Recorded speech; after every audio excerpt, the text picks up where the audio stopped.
kan ada namanya malaikat maut, pencabut nyawa. Nah sekarang ketika Kak Darmi mengasumsikan sesuatu diambil kembali oleh Elohim, ayatnya di mana itu Kak Darmi? Oke. Bentar ya. Ini tadi Yehezkiel 33 bahwasanya roh itu diberikan kepada manusia agar hidup. Nah, iya, Yehezkiel udah 37 ayat 14. Aku ini Elohim. Elohim akan memberikan rohnya ke dalammu sehingga kamu hidup kembali. Dan aku akan membiarkan kamu tinggal di tanahmu. Ayatnya betul. Ya? Gini, Darmi, Ya. kalau malaikat Tuhan itu Tuhan bukan? Malaikat Tuhan, malaikat itu pesuruh, Nah, pesuruh Bil, Tuhan. dulu, Bil, sebentar lagi Bil. Nggak, Yang sabar. tadi Malaikat Tuhan bukan? Bukan Tuhan, Ya, tapi itu api- adalah wakilnya, pesuruhnya. Kalau api Tuhan bukan? Enggak dong, api Tuhan Nah. itu kan suatu kepunyaannya gitu. Betul. Kalau roh Tuhan. Allah bukan? Kalau roh Allah itu adalah Elohim, roh itu Elohim. Mencret. Kok mencret? Iya dong. Roh Allah itu Elohim. Makanya Elohim itu menyatakan diri di dalam Roh Kudus. Maka Roh Kudus itu beserta dengan manusia itu semuanya yang bermiliar-miliar yang ada di bumi ini, maka kita hidup karena ada Roh Elohim di dalam tubuh kita. Maka kita hidup. udah Bagaimana? kamu ikrarkan yang tadi itu gimana? Di mana itu? Roh Elohim, roh manusia Dengar akan lagi. kembali kepada Elohim. Di mana itu ayatnya? Ini. Oh, gitu ya. Oh Ya. iya dong. Ya, Iya dong. Tadi kan dipotong sih. Tadi kan aku menjawab Billy. Iya, tadi Jadi, Billy tadi itu bukan terganggu. memotong, menyambung. Memotong lah. Bentar. Kalau memotong itu Sebentar kan ya. kamu ndak berdurasi lagi tuh kalau dipotong. Sekarang Ayat. udah lancar tambah. Roh. Lanjut. Ayat roh kembali ke Allah. Elohim ya, Allah. Iya, Elohim. Jangan pakai Allah lah. Bentar. Ngaco Allah. Nih. Pengkhotbah 12 ayat 7. Dan debu kembali menjadi tanah seperti semula dan roh kembali kepada Allah yang mengaruniakannya. Dejar. Oke. Pengkhotbah 12 ayat 7. Baik. Jadi sekarang roh Allah kembali kepada Allah. Ya kan? Yes. Oke. Manusia kembali kepada tanah, betul? Betul, mate. Berarti Yesus di tanah dong. Yesus sebagai manusia, karena Ya, dia sebagai adalah manusia. gelarnya Tuhan, dia bangkit. Berbeda Nah, iya, dia dengan tapi- kita manusia. Coba tadi Beda- Yesus beda. sebagai apa tadi? Sebagai apa tadi? Dia Yesus sebagai apa tadi, Kak Darmi? Kamu yang bilang loh, bukan aku. Manusia yang disembah. Aduh, kok selalu macet ini. Mau guna 4 HP Kak Darmi? Jadi 4 HP. Ini tadi baru 3 sama pemilih. Udah lanjut. Aku ini sebentar lagi aku udah sampai nih. Aku memandu soalnya. Lanjut aja dulu. ada orang manggil kumute. Sorry. Kumute. Halo, Mahadewa. Ulang dulu Bang Hidayat. Mahadewa. Itu ya guys. Mahadewa. Tunggu dulu. Ini lagi dalil. Sabar Dalil. dulu. Lagi ngomong sama Mahadewa. Apakah angin Biar Allah kalian itu dengarkan adalah roh Allah? tadi banyak kali ayatnya, kalian hanya ngarang. Sabar dulu. Nggak ada Saya mau dalilnya. nanya sama Dewa dulu. Dewa, apakah anginnya Allah itu adalah Allah? Bukan. Apakah ciptaan Allah adalah Allah? Bukan. Apakah roh Allah adalah Allah? Bukan. Nah, waras. Coba kita tanya Darmi.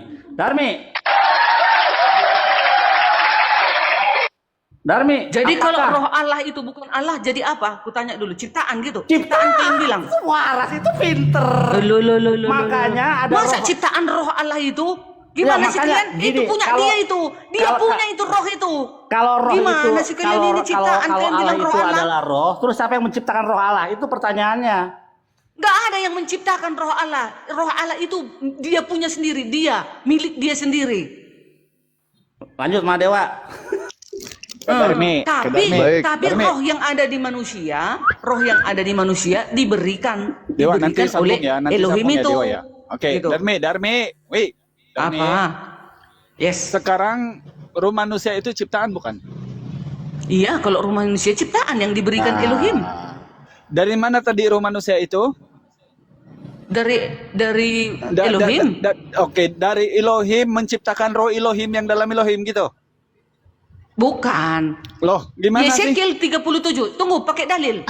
Yesekiel 37 ayat 14. Gimana? Aku akan memberikan. Nah, dengar ya. Jangan bikin ketawa, jadi terganggu aku. Mau Aku terganggu akan dia, memberikan teman-teman, rohku jangan ke dalammu manusia ya, sehingga kamu hidup kembali, dan aku akan membiarkan kamu tinggal di tanahmu. Yehezkiel ini kitab Sibili nih, kitab Sibili ya. Dengar. Lagi, tunggu satu lagi. Yesaya 42 ayat 1, aku telah menaruh rohku ke atasnya supaya ia menyatakan hukum kepada bangsa-bangsa. Satu lagi, Amsal 21 ayat 27. Udah, poinnya di situ aja, poinnya. Roh manusia Poinnya adalah begini. pelita Tuhan yang menyelidiki seluruh lubuk hatinya. Banyak lagi nih. Oke, 50 Darmi. data ayat roh. Gitu. Darme, Silakan. poinnya begini. Roh manusia ciptaan Tuhan betul, Iya. tapi dari Elohim betul. Jadi Elohim menciptakan roh Elohim manusia gitu. Itu poinnya. Gimana sih? Roh Loh, Elohim kamu yang itu bilang, roh, makanya roh itu Elohim itu diciptakan. tunggu, Elohim itu mempunyai firman dan Roh Kudus. Loh, kenapa Di dalam kok firman? Elohim itu ini ada roh. firman, ucapan, sabda dan Roh Kudus Oh, jadi menghidupkan roh itu manusia. ucapan gitu maksudnya. Roh itu ucapan maksudnya. Roh Pindah itu lagi. bukan, roh itu menghidupkan. Roh itu Makanya menghidupkan. jangan pakai si firman, dengar dulu. nanti marah dia. Dengar Pakai dulu roh Bang aja. Hidayah. Makanya Yesus Gimana? berkata, aku adalah kebangkitan dan hidup. Dia yang memberi hidup manusia itu, Yesus. Kenapa ke kebangkitan? Iya. Itu ada bangkit. Woi, bukan itu roh. Roh. Roh itu kan Jadi roh Elohim. manusia ciptaan Elohim, betul? Ya, roh, Roh yang ada di manusia tubuh ciptaan kita. Elohim juga pemberian Ya. Elohim, betul? Betul itu. Nah, sekarang apa Elohim? Pertanyaannya adalah apakah Elohim menciptakan roh? Pemberian gitu loh. Iya, ini kan ada ayatnya. Yesekiel 37 ayat 14. Bingung. Aku akan memberikan rohku. Loh iya, ada ayatnya. Oh, udah apalagi Ah, kalau ada ayatnya ngapain ditantang? Nah, roh yang diberikan Elohim itu ciptaan bukan? Iya, kepada manusia diberikan. Kalau udah diberikan, ya kepada Nah, manusia dong hidup. Berarti dengar, berarti roh Elohim yang roh menciptakan roh juga itu. Kok menciptakan roh? Memberikan kepada manusia itu, maka kita hidup oleh coba. karena roh Elohim. Coba diulang. Apa?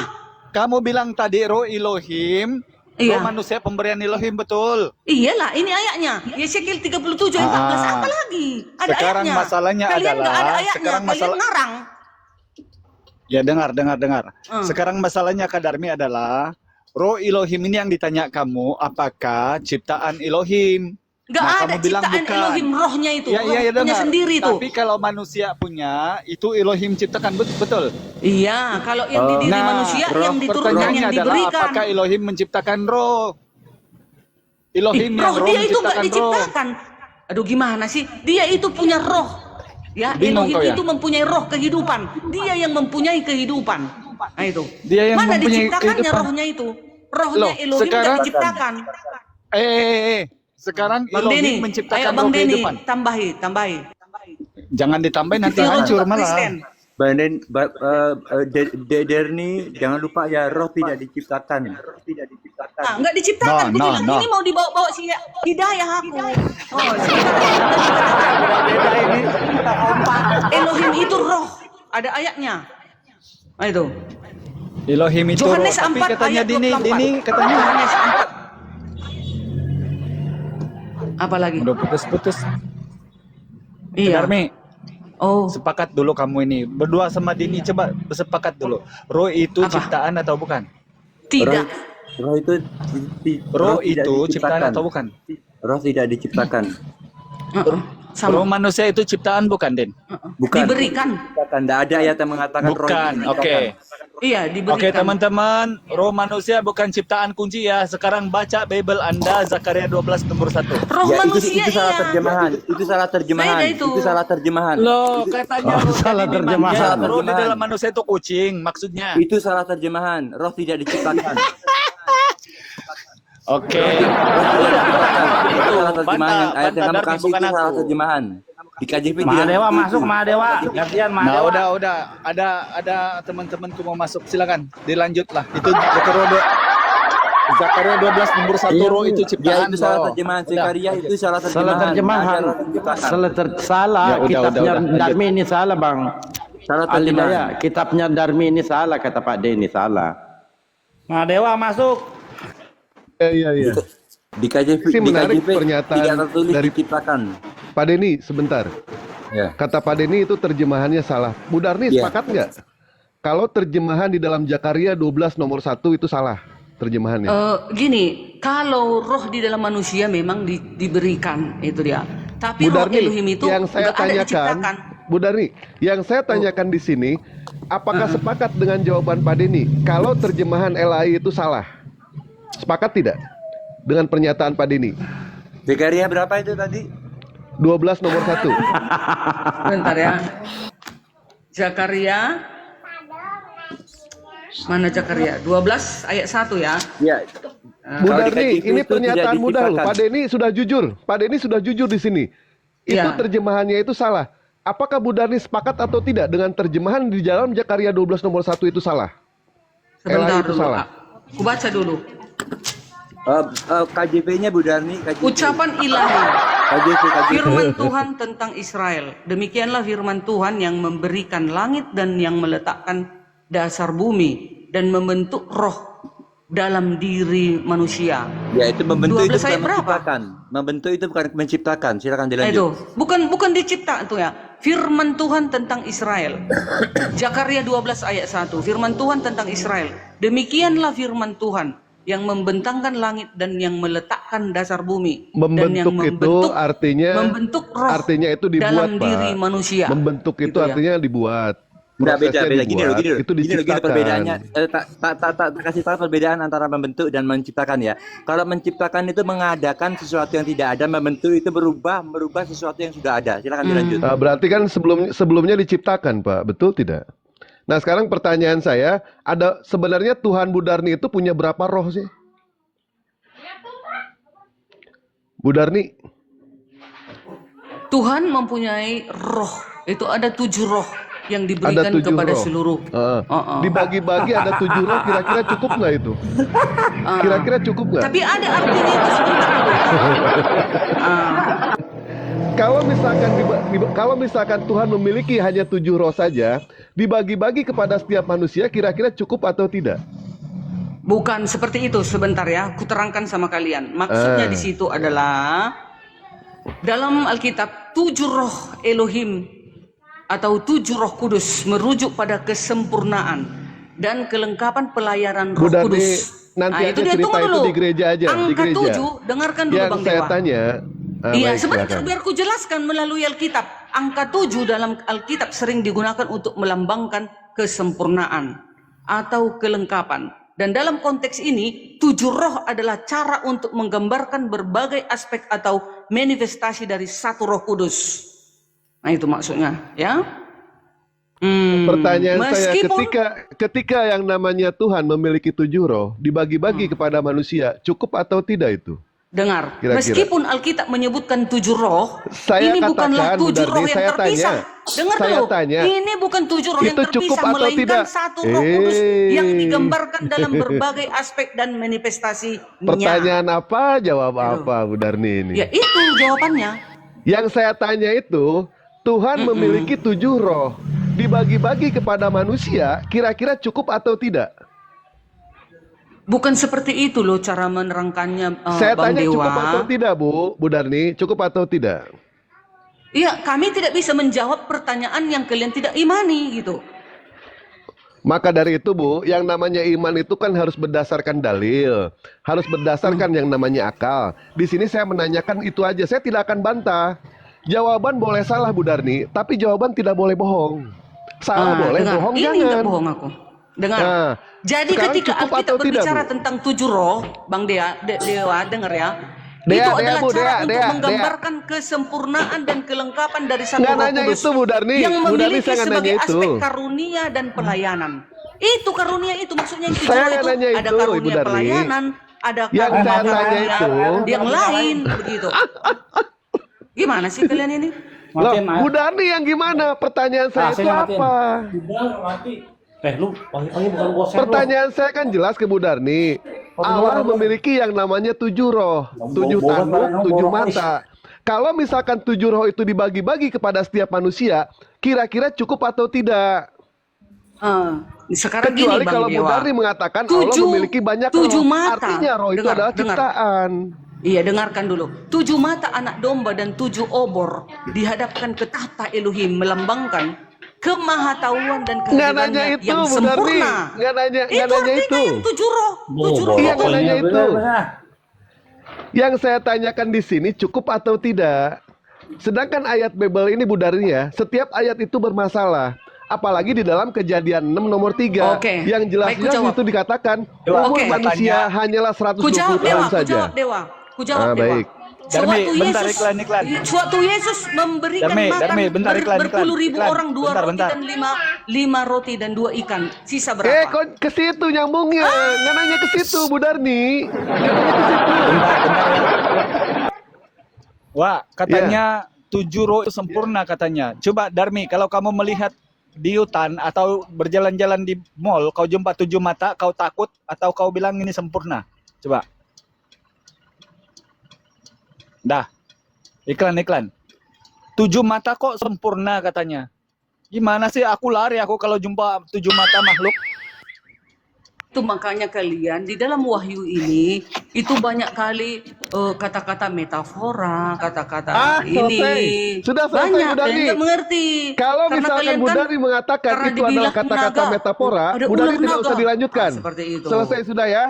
Berarti 7 roh yang dikatakan di dalam Wahyu 5 nomor 6 itu dikatakan sebagai metafora. Sedangkan Bu Darni ya, ayat di dalam Bible, di dalam Kejadian 3, usia manusia itu hanyalah 120 tahun saja. Ini salah atau benar Bu Darni? Roh Allah hanya tinggal di dalam diri manusia itu 120 tahun saja. Nah sekarang kita tahu faktanya. Banyak orang yang umurnya di atas 120 tahun dan banyak orang yang usianya di bawah 120 tahun. Ini ngaco ini ayat ini Bu Darni. Baca Bu Darni, Kejadian 6 nomor 3.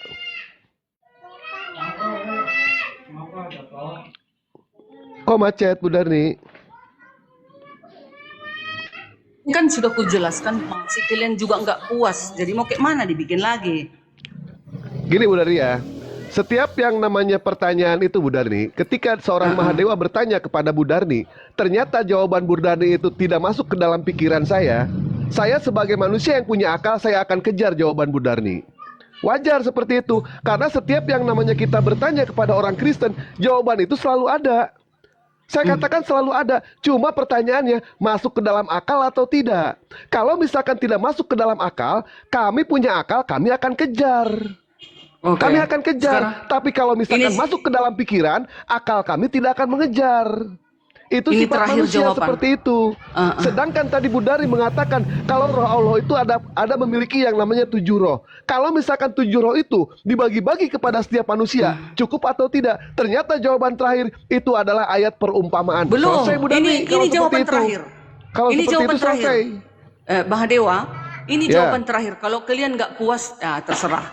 Dalam kitab Wahyu, 7 roh merujuk pada Roh Kudus yang digambarkan secara simbolis sebagai kesempurnaan dan kepenuhan kuasa Elohim. Angka 7 dalam konteks ini melambangkan kesempurnaan dan kepenuhan. Bukan berarti ada 7 roh yang berbeda, melainkan satu Roh Kudus yang bekerja dalam berbagai aspek dan fungsi. Kalau kau tak puas, ya silahkan bunuh diri kau. Baik, Dewa. baik. Dah. Kalau saya jawab Bu ya. Ibu mengatakan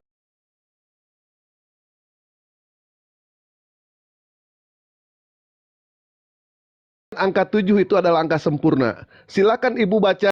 Sedangkan angka yang mutlak itu adalah angka 9, angka yang sempurna itu adalah angka 8. Kenapa angka 8 dikatakan angka sempurna? Karena angka 8 tidak berujung. Kenapa 9 itu angka yang mutlak? Karena angka 9 itu adalah milik Allah Subhanahu wa taala, sebagaimana yang kita tahu 99 Asmaul Husna milik Allah Subhanahu wa taala. Kenapa 9 itu angka istimewa, angka mutlak? Karena yang namanya 9 dikalikan berapapun juga tetap hasilnya akan 9. Itulah angka 9. Sementara angka 7 itu bukanlah angka kesempurnaan, angka 7 itu adalah angka sial. Kenapa 9? Saya katakan Bu ya, 9 kali 2 itu 18. 1 tambah 8 itu 9. 9 kali 3, 27. 2 tambah 7 itu 9. 9 kali 6, 9 kali 5, 45. 4 tambah 5, 9. 9 dikalikan berapapun juga tetap hasilnya akan 9. Nah, jadi tidak salah, orang-orang Yudaism memiliki nama itu kalau tidak salah 72 ya, Bang Bil? 72 ya? Bang Bil? Bang Bil? Iya, betul. 72. 7 ditambah 2 itu 9, Bu Darni. 9. Silakan Bu Darni cek kalau tidak percaya, 7 itu adalah angka sial, Bu Darni. Kalau Misalkan apa, 3? terakhir, kenapa? Kalau angka 3. Angka 3 apalagi itu kan, Tuhan mereka ada 3 itu. Nah, jelas di sini Bu Darni ya. Angka 7 itu adalah angka sial, angka 8 itu adalah angka yang tidak berujung, dan angka 9 itu adalah angka mutlak. Sementara angka 7 itu adalah angka sial. Begitu Bu ya? Oke. Bu Darni. Baiklah. Nah, pertanyaan saya Bu Darni, ketika Bu kalau Darni tidak mengatakan puas, Mahadewa sudah kujelaskan bahwasanya Roh Kudus yang digambarkan secara simbolis sebagai kesempurnaan dan kepenuhan kuasa Elohim. Angka 7 dalam konteks ini melambangkan kesempurnaan dan kepenuhan.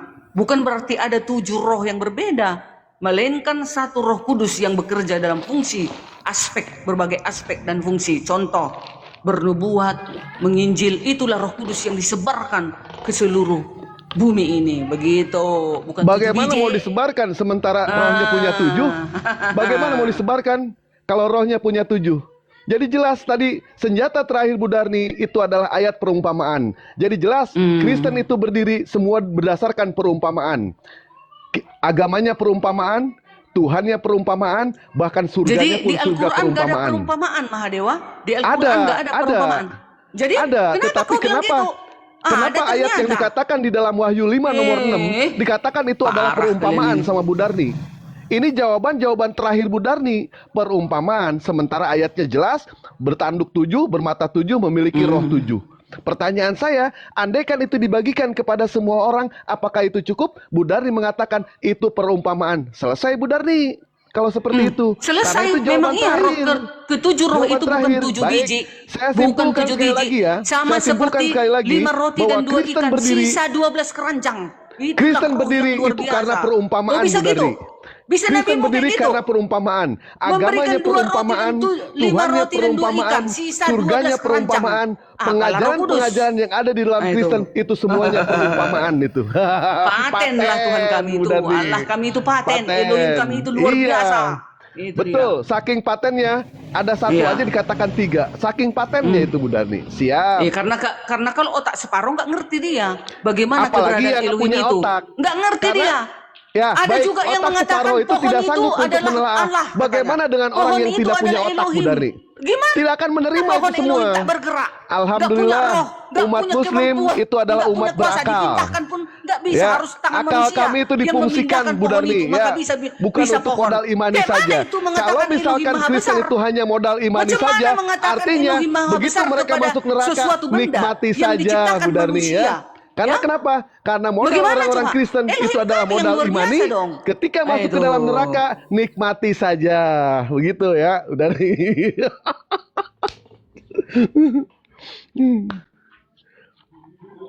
Ya, selesai ya, Iwan Pila ya. Jadi senjata terakhirnya itu adalah perumpamaan. Luga binasa. Cuman saya mau ini ya supaya diskusinya berkembang, tidak ada yang menanggapi ini tema saya bahwa Paulus merubah ajaran Yesus. Coba sekali-kali kembali ke Oke, kita masuk ke sini dulu. Paulus merubah ajaran Yesus, itu kata antikristus. Kata yang menolak Paulus adalah rasul langsung yang dipilih oleh Yesus. Bayangkan itu. Yesus memilih langsung Paulus melalui di TKP ada Ananias. Ya, banyak jemaat-jemaat yang menolong Paulus pada saat itu. Datang yang antikristus, tak punya data, tak punya dalil. Hanya mereka membaca Alkitab, lalu mereka menjelek-jelekkan Paulus. Sementara Paulus di dalam Alkitab yang saya baca mulai Kisah Para Rasul 1 sampai habis, dia itu selalu menyucikan dirinya di dalam melangkah-melangkah. Di dalam penginjilan, dia tidak pernah tersandung dengan berbagai kenajisan dan kejahatan. Contoh, mengawini banyak wanita. ya, membunuh setelah bertobat ya. Merampok gimana? Setelah- Merampok Bu Merampok Darni. pun dia tidak pernah setelah bertobat. Nggak pernah dia merampok. Setelah Ya, bertobat, apa tunggu yang dulu. diajarkan? Apa yang Berganti-ganti diajarkan, istri. Bu Darni? Paulus tidak Apa pernah. yang diajarkan? Jangan potong aku. Dewa Hah? jangan potong aku. Nanti Bu kau Darni, menganggap. Bu Darni, Nah, Bu Darni kalian kan berdasarkan selalu asumsi mengatakan itu Bu Darni ya. Paulus itu penyesat, Paulus itu botak, Paulus ini. Sementara kami, umat Kristen seluruh dunia, kami sangat menghormati Paulus. Sewaktu dia bertobat, di dalam kebenaran, tidak ada yang sewaktu mau Yesus mengakui, memilihnya, di dalam Kisah Para Rasul 9 ayat 14 sampai seterusnya, ada dalilnya. Yesus sendiri memilih melalui Ananias, ada saksi mata. Kalian modal congor, kalian modal membaca Alkitab, lalu kalian pelintir-pelintir Alkitab. Itulah makanya dikatakan Yesus, waspadalah kepada guru-guru palsu. Si dewa ini, silakan. Baik, sebentar, karena ke dewa ini ya. Baik, bagaimana mungkin yang namanya Tuhan alam semesta mengangkat seorang rasul, di mana seorang rasul adalah pemuja kebodohan, seorang rasul di mana adalah manusia sadis, manusia perampok. Itu hal yang tidak mungkin. Ya, pada saat kita mau memilih yang namanya presiden, mungkin tidak kalau misalkan presiden itu memiliki track record yang kurang bagus. Seperti halnya begitupun Tuhan. Tidak mungkin yang namanya Tuhan memilih satu rasul, sementara rasulnya itu adalah seorang perampok, seorang penyesat, manusia sadis, manusia kejam dan mengerikan. Itu hal yang tidak mungkin. Di dalam 1 Korintus 11 nomor 8, jemaat-jemaat lain telah kurampok dengan menerima tunjangan dari mereka supaya aku bisa melayani kamu. Jelas di sini pengakuan Paulus. Dia adalah ayatnya- seorang perampok. Ada ayatnya begitu. Ada, buka Di mana 2 itu? Korintus 11 nomor 8. Buka. Waduh. 2 Korintus 11 nomor 8. Salah terjemahan. Oh. Baik, Paulus mengaku bahwa dirinya itu adalah seorang pemuja kebodohan. Ya, di mana ayatnya? 1 Korintus 1 nomor 18, sebab pemberitaan salib memang adalah kebodohan bagi mereka yang akan binasa. Maka Allah akan berkenan menyelamatkan mereka yang percaya oleh kebodohan pemberitaan Injil. Jadi jelas, Paulus adalah manusia pemuja kebodohan. Paulus adalah manusia sadis. Sementara itu, berkobar-kobar hati Paulus untuk mengancam dan membunuh murid-murid Tuhan. Kisah Para Rasul 9 nomor 1. Saulus, mengapa engkau menganiaya aku? Bahkan Tuhannya saja dianiaya sama Paulus. Sementara Yesus tidak pernah yang namanya ketemu dengan Paulus. Ini adalah hoak ini. Paulus tidak pernah menganiaya. Jadi jelas ya, tidak mungkin yang namanya Tuhan mengangkat satu orang dijadikan rasul, sementara rasulnya adalah seorang perampok, memiliki track record yang kurang bagus. Makanya disinilah anehnya orang Kristen. Jangankan rasulnya, nabi saja pengkhianat diangkat menjadi nabi. Siapa dia? Yudas. Yudas itu seorang pengkhianat loh. Kenapa diangkat sama Tuhan menjadi nabi? Kan kita bingung. Kok orang Kristen seperti ini ya? Nabinya adalah pengkhianat, rasulnya pemuja kebodohan, rasulnya adalah perampok, rasulnya manusia sadis, manusia kejam dan mengerikan. Ini hal yang tidak mungkin, Bu Darni ya. Andai kan konon katanya orang Kristen mengatakan kalau misalkan Paulus itu sadis, Paulus itu bertobat sekarang, ketika Paulus itu bertobat, pengajaran apa yang diajarkan oleh Paulus kepada orang-orang Kristen? Apakah dia mengajarkan bersunat? Mana ayatnya mengajarkan bersunat? Tidak ada sama sekali. Nah, jelas ya di situ ya. Jadi pertobatan Paulus itu pengajarannya tetap dia itu tidak mengajarkan sunat, dia makan B2, dia menuhankan kepada Tuhan yang tiga, bertentangan dengan yang namanya pengajaran Yesus. Yang jelas-jelas Paulus itu mengatakan kalau Taurat itu adalah kotoran, Taurat itu adalah sampah, sementara Yesus datang untuk menggenapi yang namanya Taurat. Begitu Bu Darni. Oke, mantap. Inilah yang dikatakan Yesus, waspadalah kepada guru-guru palsu katanya. Bayangkan itu ya. Sedangkan Injil yang terdapat di dalam Alkitab sudah eksis 600 tahun. Lalu kemudian ada yang di abad ke-7 ngarang, membaca Alkitab lalu dipelintir-pelintir. Bertobatlah engkau, wahai guru-guru palsu. Sementara di sini di dalam 2 Korintus ya. Nih, apa ya? Baca dulu ya, Kisah Para Rasul 11 nomor 8. Kisah 2 Korintus Para 11 Rasul, nomor 8. Kisah Para Rasul 9 ayat 30. Ini banyak saksi mata ini ya. Nah, akan tetapi setelah hal itu diketahui oleh saudara-saudara anggota jemaat, ya, ada saudara-saudaranya pada saat itu anggota jemaat. Mereka membawa dia ke Kaisarea dan dari situ membantu dia ke Tarsus ya. Jemaat-jemaat pada saat itu membantu Paulus untuk pergi ya, untuk keluar agar supaya jangan dia ditangkap tentara Roma pada saat itu ya. Ayat 31. Selama beberapa waktu jemaat di seluruh Yudea, Galilea dan Samaria berada dalam keadaan damai. Jemaat itu dibangun dan hidup dalam takut akan Tuhan. Jumlah mereka bertambah besar oleh pertolongan dan penghiburannya. Apa ajaran Paulus?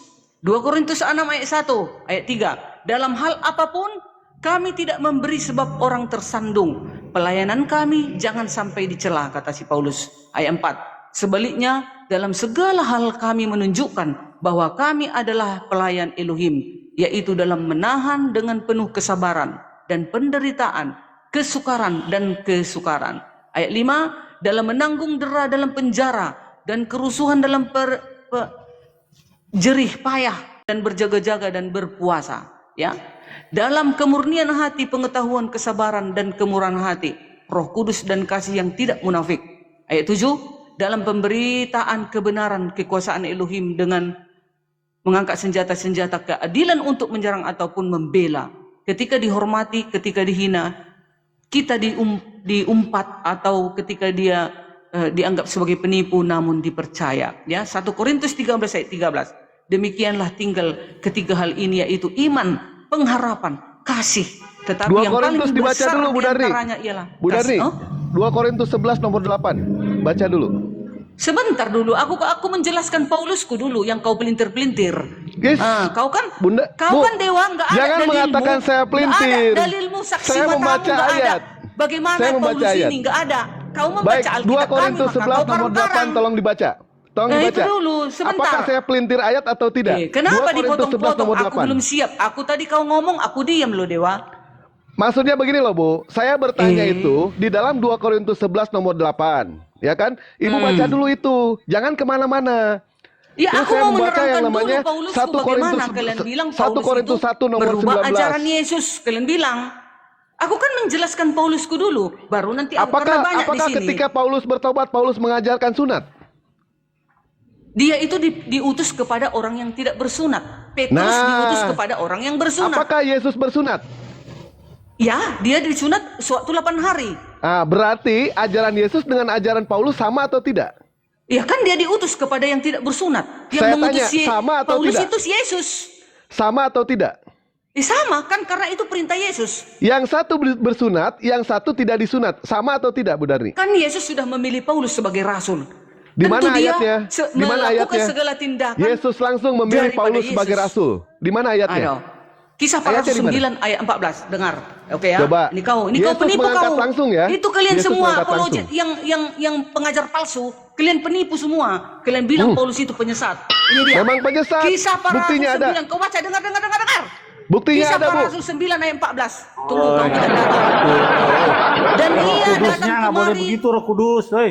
Dengar dulu Mahadewa. Tapi si Mahadewa meminta mana Yesus memilih Paulus sebagai rasul. Dengarkan kau. Dan ia datang kemari. Kisah para rasul 9 ayat 14. Dan ia datang kemari dengan kuasa penuh dari imam-imam kepala untuk menangkap. Semua orang memanggil namamu. Tetapi firman Tuhan kepadanya ayat 15. Ini si Ananias ini ya. Ananias ada saksi matanya bukan kayak kau. Mengobrak-abrik Alkitab kami. Udah jelas-jelas tertulis mantap. Datang kau perusuh. Kau obrak-abrik Alkitab kami ini. Ayat 15. Saya dari tadi Tetapi tidak mau firman obrak-abrik, Tuhan Bu kepadanya. Dengarlah dulu. Tetapi firman Tuhan kepadanya. Pergilah. Sebab orang ini adalah alat pilihan bagiku. Untuk memberitakan namaku kepada bangsa-bangsa dan lain. Serta raja-raja dan orang-orang Israel. Aku sendiri. Nah itu kata Yesus, kata Tuhan. Aku sendiri akan menunjukkan kepadanya betapa banyak penderitaan yang harus ia tanggung oleh karena namaku. Kata Yesus. Kau bayangkan itu. Kau mana dalilmu seperti ini? Ada. Mana Ada dikatakan dalilmu seperti ini? kalau Paulus itu mengangkat Yesus. kalau Yesus itu mengangkat Yesus. Paulus itu menjadi rasul. Di mana ayatnya? Ini kisah. Kau pakai kuping lah dulu. Kisah Saya para sudah rasul baca, 9. tidak ada ayatnya, Bu. Tidak ada. Aduh, Itu adalah nggak ada penglihatan ayatnya. Ananias, Kayak mana betul? ini, Denny? Katanya Sebentar. nggak ada datanya. Itu Ini udah adalah jelas-jelas penglihatan kubaca. Ananias. Betul atau tidak? Itu penglihatan Ananias. Bahaya kau nih. Wah, Bu Dari pelintir-pelintir ayat nih. Kenapa pelintir Ya. ini kita kami? Ah, Janganlah seperti itu, Bu Darni. Yang saya Kok jangan tanyakan seperti itu, Bu Darni ya. Aku pakai data, Mungkin kau tidak. pakai congor. Lah, Aku pakai saya data, membaca ayat kau loh. pakai congor 2 mempelintir Korintus 11 ayat-ayat nomor Alkitab yang sudah 8. eksis. Jemaat-jemaat lain telah kurampok dengan menerima tunjangan dari mereka supaya aku bisa melayani kamu. Jadi, Iya. ketika yang namanya Paulus melayani jemaat-jemaatnya itu dengan cara merampok. Betul? Seperti itu? Di mana saya pelintir ayat? Di mana sebentar? Di mana saya pelintir ayat, Bu Darni? Di mana? Ya, sebentar. Arti 2 Korintus Bentar ya. 11 nomor 8. 2 ya. Oh, Ah. ya. 2 Korintus 11 nomor 8. Baca coba. ya. Janganlah fitnah kayak gitu, Bu Darni. Iya Ya. dong. Kalian kan Nggak pelintir. boleh. Saya tidak ada yang namanya pelintir ayat. Dari tadi saya membaca ayat, Kenapa? bahkan menafsirkan pun tidak. Nah sekarang siapa yang akan menafsirkan? Lihat, Bu Darni menafsirkan atau tidak ayat itu? Ini bahasa Indonesia, Bu Darni. Tidak perlu ditafsirkan. Bahwa Paulus mengaku dirinya itu perampok. Pertanyaan saya itu, mungkin tidak yang namanya Tuhan mengangkat satu orang Rasul, di mana Rasul itu adalah seorang perampok, seorang penyesat, seorang pemuja kebodohan, manusia mau sadis, tanya, Mahadewa. manusia mengerikan. Mungkin Mahadewa, atau aku tidak? tanya. Mahadewa, aku tanya. Nabi Baca dulu, Bu, Muhammad baca dulu. sebelum menjadi Jangan Islam, sampai Ibu apa mengatakan agamanya? saya ini pelintir ayat. Baca dulu. Mahadewa, Baca dulu, baca. Kan tadi kan baca. kau bilang, kenapa Allah memilih Paulus padahal dia perampok? Baca, Sekarang aku baca tanya, dulu, Bu. Muhammad Bunda, baca sebelum dulu. Islam apa agamanya? Bang Dewa. Ini kok jadi ke situ larinya Aku ya? tanya kau, tadi kau bilang, Assalamualaikum kenapa Allah warahmatullahi memilih wabarakatuh. Paulus sebagai nabi, sedangkan dia perampok? Nah sekarang, aku tanya kau, Nabi Muhammad sebelum dia jadi Islam apa agamanya? Jangan Jawab. mengalihkan pembicaraan. Ya. Mana dia Saya tanya? nggak akan jawab. Sebelum agama Islam dia beragama Islam.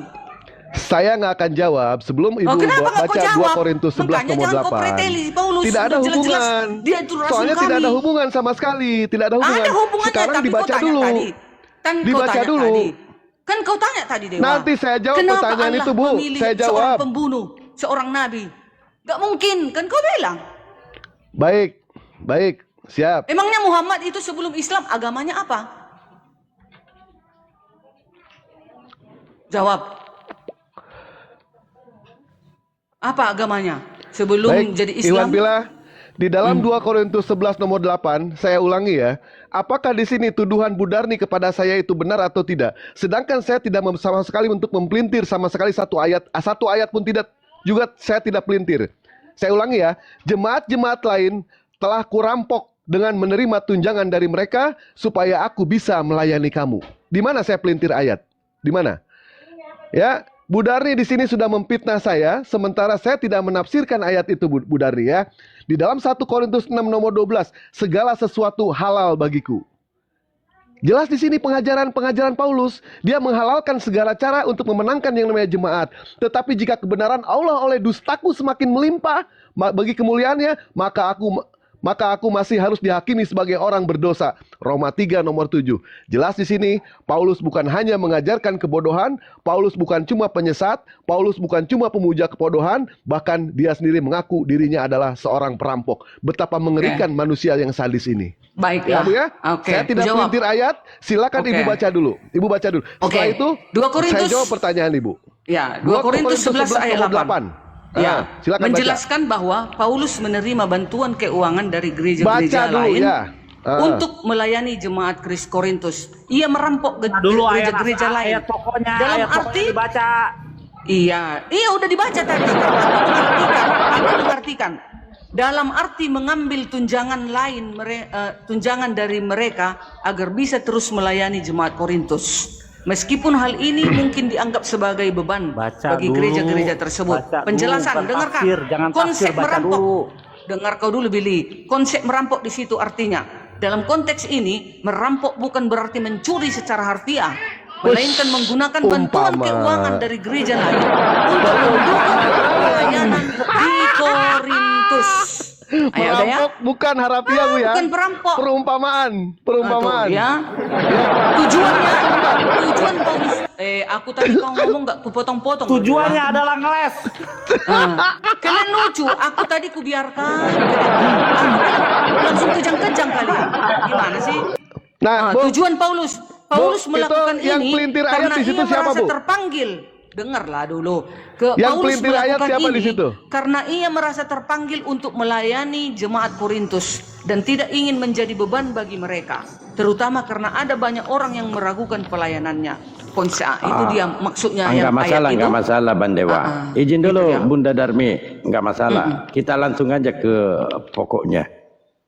Bukan pokoknya Yesus Tuhan. Nah, ketika Paulus sudah sadar, bertobat, kira-kira sama enggak Tuhan yang diperkenalkan oleh Yesus dengan Paulus? Itu dulu kan dia sudah bertobat nih. Ya sudah bertobat. Apakah sama pengajaran Yesus dengan Paulus? Kenapa kita pertanyakan itu? Karena Yesus sendiri memberitakan Injil. Door to door, kota ke kota, desa ke desa, rumah ke rumah memberitakan Injil. Nah, sedangkan Paulus sendiri mengatakan di dalam Galatia 1 nomor 8. Di sini Paulus mengatakan, tetapi sekalipun kami atau seorang malaikat dari surga yang memberitakan kepada kamu suatu Injil yang berbeda dengan Injil yang kami beritakan kepadamu, terkutuklah dia. Nah, kira-kira setelah Paulus bertobat, apakah sama pengajaran Yesus yang diajarkan ketika ada pemuda bertanya kepada Yesus, Guru, perbuatan baik apa yang kami harus perbuat supaya kami mendapatkan hidup kekal? Jawaban Yesus, turutilah segala perintah Allah, jangan membunuh, dan seterusnya. Itu dulu. Kira-kira sama nggak pengajaran Yesus dengan Paulus? Silakan. Ini kita berbicara bertobat, sudah bertobat. Ini Silakan. setelah bertobat ya Paulus ya. Terkutuklah dia yang Bertobat dia mengajarkan. sudah bertobat. Iya. Silakan. Terkutuklah ia yang mengajarkan Injil yang lain. Betul itu. Siapa apa itu Injil yang lain? Sama seperti kalian teman-teman apologet Islam, terkutuklah kalian. Injil mengatakan Yesus itu disalib. Kalian mengatakan Yesus tidak disalib, terkutuklah kalian. Nah itu. Ini maksudnya di sini. Bunda Darmi, Ajaran tentang hukum. Bunda Darmi, izin dulu, Sebentar. izin. Enggak, salah paham lagi nih. Yesus Iya, kan tahu. memberitakan Injil. Sepakat enggak kalau Yesus ini memberitakan Injil? Yes. Matius 9, 35 dan seterusnya. Yesus memberitakan Injil. Nah, ada enggak Injil yang diberitakan Yesus mengatakan bahwa Taurat itu adalah kutukan? Oke. Ada enggak Jawab ya. pernyataan Yesus itu dengan matinya Yesus batallah hukum Taurat? Iya. Itu dulu. Oke. Udah? Silakan. Surat Al-Kutukan. Ya. Di dalam Matius 9 ayat 35 dan seterusnya, Yesus mengabarkan Injil. Apakah Paulus juga mengabarkan Injil? Yes. Yesus juga mengatakan, hukum Taurat ini penuntun bagi kamu sampai Yesus datang. Terus kenapa ada ayat dikatakan di dalam Galatia 3 ayat 13, terkutuklah orang yang tergantung di kayu salib? Yang terkutuk itu maksudnya di situ adalah kita seluruh umat manusia. Terkutuklah orang yang digantung di kayu salib. Itu maksudnya. Bukan Yesusnya itu yang terkutuk, tapi kita manusia, seluruh umat manusia. Tetapi kenapa Yesus mengambil bagian itu? Karena dia datang untuk menyelamatkan manusia dari kutuk hukum Taurat itu, yaitu mati kekal dan dimasukkan ke neraka. Itu. Jadi nggak ada berbeda dengan ajaran Paulus. Paulus hanya meneruskan. Dia meneruskan dan menggenapi. Itu dia. Oke, saya bacakan satu dalil ya, Bu Rasmi. Ini perkataan Yesus ya. Perkataan Yesus di Matius 5, 19. Karena itu siapa yang menegakkan salah satu perintah hukum Taurat, sekalipun yang paling kecil, dan mengajarkan demikian kepada orang lain, ia akan menduduki tempat yang paling rendah. Ini perkataan Yesus. Lalu Paulus mengatakan di dalam Galatia 3 nomor 11. Dan bahwa tidak ada yang dibenarkan di hadapan Allah karena melakukan hukum Taurat. Kira-kira sama enggak? Gitu, baik. Siapa yang meniadakan hukum akan diberikan hukuman. Tidak ada tempat di kerajaan Elohim, kan? Galatia 3:11. Tidak ada yang selamat karena melakukan hukum Taurat. Bukan itu berbeda. Hanya Paulus itu menekankan bahwasanya saya tanya sama Galatia enggak? 3 ayat Sama 24. enggak, Bunda Sebentar. Darmi? Iya. Silakan. Galatia 3 ayat 24. Apa kata Paulus tentang hukum Taurat? Hukum Taurat penuntun bagi kamu sampai Yesus datang. Jadi di dalam Efesus 2 ayat 15 itu, hukum Taurat ini dipersatukan di dalam Yesus. Kalau hanya melakukan hukum Taurat, tidak melakukan perbuatan-perbuatan baiklah 10 hukum, belum tentu masuk surga, maksud Paulus. Tetapi harus di dalam Yesus. harus Tidak, menerima gini, Yesus. ya, Nah, itu dia Gini, dipersatukan, Bunda, itu maksudnya. Bunda Jadi Paulus Darmi. tidak ada mengurangi, tidak ada Iya, membuang ya, hukum 10, tidak ada. Coba dengarkan baik-baik. Galatia 3 nomor 11. Dan bahwa tidak ada orang yang dibenarkan di hadapan Allah karena melakukan hukum Taurat. Itu disimak baik-baik itu. Tidak Iya. ada dibenarkan orang yang dibenarkan di hadapan Allah karena melakukan hukum Taurat. Sedangkan Yesus di sini mengatakan, ya karena itu siapa yang menyediakan salah satu perintah hukum Taurat, sekalipun yang paling kecil, dan mengajarkan demikian kepada orang lain, ia akan menduduki tempat yang paling rendah. Nah ini yang saya pertanyakan antara Matius 5:19 dengan Galatia 1:11, 3:11, sama enggak pengejarannya ini? Ini Iya. perkara jujur, kalau jujur aja. Kalau sudah jujur, di sini Komalka ini belajar jujur untuk teman-teman Kristen ya. Di sini belajar jujur. Iya. Paulus tidak ada dana untuk membuang hukum. Kan ada ayatnya. Galatia 3 ayat 24. Jangan baca hanya di Galatia 3 ayat 11. Pergi lagi Ya, semuanya ke Galatia nanti, 3 ayat 24. semua Iya, jadi semua gini, kita bahas. maksud Paulus ini, hukum Taurat ini dipersatukan di dalam Yesus. Jadi kalau sudah kita umat Yesus, percaya dia adalah Tuhan dan Juru Selamat, maka kita harus menuruti juga hukumnya. Nggak mungkin aku itu pengikut Yesus tapi aku berzina, aku merampok, aku bersundal, berganti-ganti pasangan, enggak apa-apa. mempunyai banyak suami. Nggak mungkin. Kalau Yes, aku pengikut Yesus, di dalam Yesus, jadi sehukum 10 ini dipersatukan di dalam Yesus. Itu maksudnya. Oke, enggak masalah. Ya, itu poin loh. kedua. Di sini poin kedua, kata Yesus, Matius 23 nomor 9. Dan janganlah kamu menyebut siapapun Bapak di bumi ini, karena hanya satu Bapakmu, yaitu Dia yang di surga. Ingat? Ya. Dan janganlah kamu menyebut siapapun. Ini tentu secara menyeluruh, siapapun di bumi. Nah, sedangkan Paulus mengatakan di sini Paulus mengatakan, kamu tidak mempunyai banyak bapa karena akulah yang di dalam Kristus Yesus telah menjadi bapakmu. Kira-kira sama enggak pernyataan Yesus dengan Paulus ini? Oke. Ini Jangan dipotong aku ya. Uji kejujuran. Oke, uji. Ya, Kalau silakan. ini aku udah pengalaman di TikTok ini, udah bosan aku dengarkan ini. Hanya kalian guru-guru palsu seperti dibilang Yesus. Waspadalah kepada guru-guru palsu. Maksudnya di dalam Matius 23 ayat 29 itu adalah celakalah kamu hai ahli-ahli Taurat, orang-orang Farisi. Hai kamu orang-orang munafik, sebab kamu membangun makan nabi-nabi, membangun makam nabi-nabi dan mananya? Matius 23 ayat 29 kan? Bukan itu. Matius 23 nomor 9. Oh 9. Oke, ini tentang Yesus mengecam ahli-ahli Ini poin Taurat. kedua ya, nanti poin ketiga. Yes. Nah, Ya. Oke, yes. Janganlah menyebut siapapun bapakmu di bumi ini. Bapakmu ini huruf kecil, garis tengah, garis bawahi dulu. Bapakmu ini huruf kecil di bumi ini, karena hanya satu bapakmu. Ini Elohim. Ini huruf besar ini hanya satu Elohimmu. Itu ya. Bapakmu di sini merujuk kepada Elohim, yaitu Dia yang di surga. Itulah yang di surga. Oke. Terus apa Sudah. mau ditanya di sini? Saya bertanya, sama enggak yang disampaikan Yesus, karena Yesus mengatakan betul Bapa huruf kecil. Di sini Yesus mengatakan Bapa huruf kecil.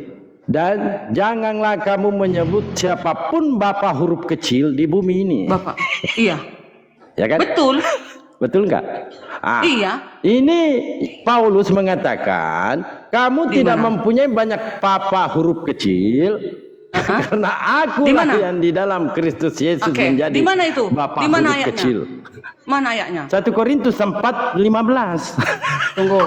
Iya. Nah, kita berbicara. Ini kalian salah 15. lagi nih. Salah lagi Kok kalian salah ini. aku di sini? Dengar. Di sini Kadarmi Mana? di Matius 23 nomor 9. Saya ulangin dulu ya. Iya. Dan Pak, janganlah kamu menyebut siapapun Bapa huruf kecil di bumi ini. Betul enggak? Iya, betul. Nah, betul kan? Oke. 1 Korintus 4:15, kamu tidak mempunyai banyak bapa huruf kecil. Ya, bapa huruf kecil. Banyak bapa huruf kecil karena akulah yang di dalam Kristus Yesus telah menjadi bapa huruf kecilmu. Yes. Nah, itu. Bapa itu maksudnya Yes. akulah menjadi bapa, kata Paulus, bapa rohani. Guru-guru, pengajar-pengajar gitu, bukan Bapak Elohim dia di sini. Di sini kalian guru palsu. Iya, di Matius Matius 23 sama 9, Bapak huruf besar atau huruf kecil? Iya, di sana mengatakan hanya Bapa yang Elohim. Bapa yang di surga itu yang Elohim, tidak ada yang lain. Yang dilarang Bapak oleh Elohim. dengar dulu Kak Darmi. Yang dilarang oleh Yesus di sini Bapak huruf besar atau Bapak huruf kecil?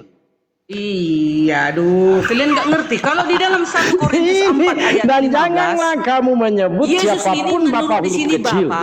Bapak ini maksudnya guru-guru rohani. Iya, Bapak kan rohani, kita berbicara ya. huruf Bukan Bapak kecil Elohim. nih. Bukan, tunggu dulu Bang Iya, Gabro. saya nggak Bukan bertanya dibilang Bapak Paulus, Elohim. akulah Elohim, bukan. Di sini Saya tidak ayat mengatakan ini udah dia bosan aku nengok Elohim. kalian. Aku udah bosan nengok kalian tentang ini. Kalian ini Jangan, pengajar palsu. Bukan. Kita kan seperti itu. berkawan. Kan kita bahas di sini bukan Tuhan Elohim. Bukan. Oke, Yang kita bahas dengar. di sini Yesus mengatakan, janganlah kamu menyebut siapapun Bapak huruf kecil di bumi. Di bumi, Betul betul. nggak? Iya, Di bumi Bapak huruf kecil atau huruf besar? Bapak huruf kecil di bumi. Abu huruf kecil. Nah, Paulus ini mengaku Bapak huruf kecil atau huruf besar? Di dalam Paulus dia mengatakan Bapak itu Bapak guru rohani, Bapak rohani. Iya, Bapak huruf Nggak kecil pernah atau ada huruf satupun besar? orang Kristen di dunia ini menganggap Paulus itu Bapak Elohim. Oh tidak, salah kalian. Saya tidak Nggak usah berbicara kalian marah-marah. Elohim. Oke, udah jelas, Saya udah nggak selesai. berbicara Elohim. Udah deal, ini udah bosan aku nengok ini. Kalian ini udah kalian Saya sama sabar. orang-orang Oke, awam. iya, kita Kena maju, jadi kita ini. maju lagi. Nggak ngerti Ya, oke. jawabnya. Udah bosan aku Iya, nengok ini. nggak ngerti aku. Aduh. Iya, kita maju lagi. Ya, Ini udah ya, dua aku poin checklist ya. dulu. Ku checklist dulu, benar. Ini udah selesai. Checklist. Oke, Apa lagi? checklist. Dan yang ketiga, ketika seorang pemuda bertanya kepada Yesus, Guru, perbuatan baik apa yang harus aku perbuat supaya aku mendapatkan hidup kekal? Yes. Betul? Matius 19. Kata Yesus, turutilah segala perintah Bapa. Jangan membunuh, jangan berzina, jangan mengucapkan kata-kata dusta. Iya. Ini ajaran Yesus yang dikatakan memberitakan Injil. Iya. Dia ke kota-kota, ke desa-desa, rumah ke rumah. Ini yang diberitakan Yesus ini. Iya. Nah, kira-kira untuk mendapatkan hidup kekal, menurut ajaran Yesus, kita harus meyakini Yesus sebagai Tuhan apa utusan sesuai pengakuan Yesus. Dan menurut Paulus, siapakah Tuhan? Dan menurut Yesus, siapakah Tuhan? Nah, gitu kan? Ah, lanjut. Siapakah Tuhan menurut Yesus? Paulus. Oke. Paulus. Menurut Yesus di dalam ayat itu, siapakah Tuhan? Yaitu Elohim yang berada di surga, dan aku adalah yang diutus. Kan begitu? Oke, baik. Sekarang menurut Paulus, siapakah Tuhan? Menurut Paulus, sesuai dengan perkataan malaikat yang disampaikan Elohim, bahwasanya Yesus adalah Tuhan. Itu sama saja. Luar biasa. Karena di dalam muridnya Yesus yang lain, yaitu Yohanes, mengatakan Yesus ini adalah sebelum menjadi manusia, dia adalah firman Elohim bersama-sama dengan Elohim itu. Ya, menyatu di dalam Elohim itu sebelum dia turun menjadi manusia. Jadi baik Paulus, baik Yesus, dia tetap sama pengajarannya. Karena Paulus kan yang langsung dipilih oleh siapa? Yesus. Begitu, guys. Oh, luar biasa ya jawaban Kak Darmi ini. Artinya menurut Paulus Yesus Tuhan baik. Assalamualaikum warahmatullahi wabarakatuh. Waalaikumsalam. Ini ranah keimanan Kak Darmi. Jadi begini Pak Kak Darmi, ada ayat 1. Tapi di sini kita harus tegas ya bahwa Yesus itu adalah Tuhan menurut Paulus dan Kristen. Betul nggak Kak Darmi? Betul itu. Betul lah. Betul, oke. Dalam Matius 11:25. Ini perkataan Yesus. Matius 11:25. Aku bersyukur kepadamu Bapa, Tuhan langit dan bumi. Pertanyaannya, di mana Yesus Tuhan? Oke. Kenapa Yesus mengatakan aku bersyukur kepadamu Bapa? Karena dia itu bersyukur kepada hakikatnya yang sebenarnya. Itu dia. Yesus ini Mabok, hakikatnya mabok. bukan manusia sebenarnya. Hakikat daripada Yesus ini, dengarkan dulu kawan-kawan biar kuajari kalian. Hakikat Yesus ini bukan manusia, makanya dia bukan mati membusuk di tanah. Sekarang dia sudah kembali kepada asalnya. Dia terangkat berkuasa di surga. Matius 28 ayat 18. Kenapa dia bersyukur? Sewaktu dia menjadi manusia, datang sebagai manusia di bumi, dia bersyukur. Kepada siapa dia bersyukur? Padahal Yesus kan Tuhan nih, kan gitu. Kepada siapa lagi dia? Tuhan itu disandangkan kepada Yesus yang dia datang sebagai manusia. Tetapi Elohim itu adalah hakikatnya Yesus. Maka dia dikatakan, aku bersyukur kepadamu Bapa. Bersyukur kepada hakikatnya, Ya, keilahiannya. pertanyaan saya, itu ini dia. pertanyaan saya. Kan Yesus ini berkata nih, aku bersyukur kepadamu Bapa, Tuhan langit dan bumi. Pertanyaanku, di mana Yesus Tuhan? Di langitkah atau di bumi? Itu, silakan. Oke. Dia Tuhan baik di bumi baik pun di langit, dia tetap sama karena malaikat yang juga berseru. Dikatakan di dalam Lukas 2 ayat 11, telah lahir bagimu juru selamat Kristus Tuhan di kota Daud. Jadi Yesus itu di bumi tetap gelarnya Tuhan. Nah, dan sekarang kembali ke surga, dia berarti tetap dua Tuhan, Tuhan, ya? berkuasa. Itu dia. Kak Darmi berarti dua Tuhan. Tuhan di bumi Ya, dua. kalau kalian Tuhan di menghitung langit seperti dua. itu, ya nggak masalah. Karena Yesus di bumi ini kan firman Elohim. Nah, dia tetap dikatakan malaikat itu Tuhan. Habis Karena dia rokokku. datang sebagai manusia yang Kak Darmi diurapi. kalau bahas itu habis rokokku, bahas firman. Saya permudah saja.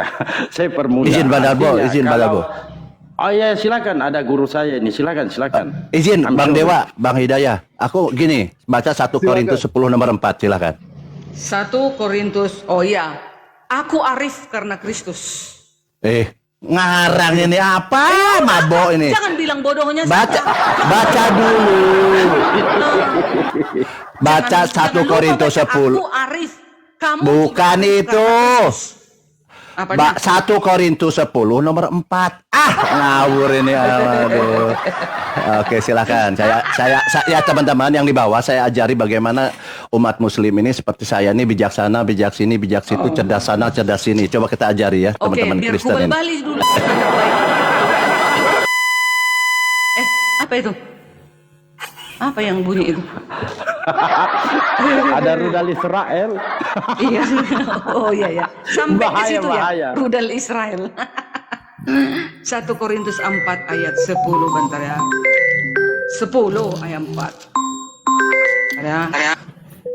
Israel sebagai suatu peringatan. 1 Korintus 10 Baca nih 1 Korintus Ayat 4. 10 nomor 4. ya, dan mereka semua minum minuman rohani. Dan mereka semua minum minuman rohani yang sama. Sebab mereka minum dari batu karang rohani yang mengikuti mereka, dan batu karang itu ialah Kristus. Nah, apa itu? Apa maknanya? Silakan. Maknanya itu, batu karang itu dilambangkan kepada Yesus. Batu penjuru. Itu dia. Lambangnya apa? Maksudnya lambang itu apa? Makna lambang itu kan metafora juga, apa maknanya? Ya, itu dia maksudnya ya. 10 ayat 4. Dan mereka semua minum-minum, sebentar ya, biar ku ambil bukuku dulu ya.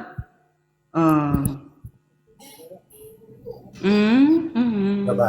Enggak, tidak tahu dia maknanya apa. Tahu. Makanya teman-teman, kalian Bukan. muslim ini pasti pintar, pasti cerdas, kita tahu bahwa apa sih di situ. Mereka tidak bisa jawab. Ya, tahu gampang. Coba apa yang kenapa? Aku ada spesial bukuku ini dia. Menggambarkan. Jangan digas-gaskan, teman-teman. Jangan terlalu digaskan. Kak Menggambarkan Darmi ini Kristus sebagai sumber mantan pacar kehidupan. saya loh. Mantan Dengar, pacar saya, ini- jangan digas-gaskan. Ya, bang anak baik, nggak apa-apa gasan. Aku juga supaya Jangan, saya nggak terima kalau mantan saya digas-gaskan di sini, nggak terima aku. nggak apa-apa loh Bang Dalbo, supaya aku juga kuat, supaya aku nggak lemah gitu. Menggambarkan, Dijawab, silakan ya dijawab. ini, Kenapa itu? menggambarkan Kristus sebagai sumber kehidupan dan berkat rohani bagi umatnya. yang Ngarang, digambarkan di mana, melalui di pengalaman mana? orang Israel di padang gurun yang mendapat Gimana air itu dari ceritanya, batu. gimana? Nah, itu dia ya. Batu penjuru. Yesus juga dilambangkan Batu karang penjuru. kok, batu penjuru. Batu karang, penjuru. Batu karang itu kekuatanku. Itu maksudnya. Aduh, Nih. ini ngarang. Iya, itu artinya. Oke, diam. Oke, Bukan ya. Jadi, batu teman-teman. benda, bukan batu benda. Batu yang dipahat, diletakkan Oke, teman-teman, di ya, tengah-tengah oke, kota. gantian. Lalu kita percaya itu bisa menghapus dosa, bukan begitu Ah, maksudnya. oke, oke. Ah, itu Gantian dia. ya. Jadi teman-teman, Ya, gantian di mute dulu Kristen. Kak Darmi. Kalau ada terjadi sesuatu dengan Kak Darmi, kalian saya tuntut semua.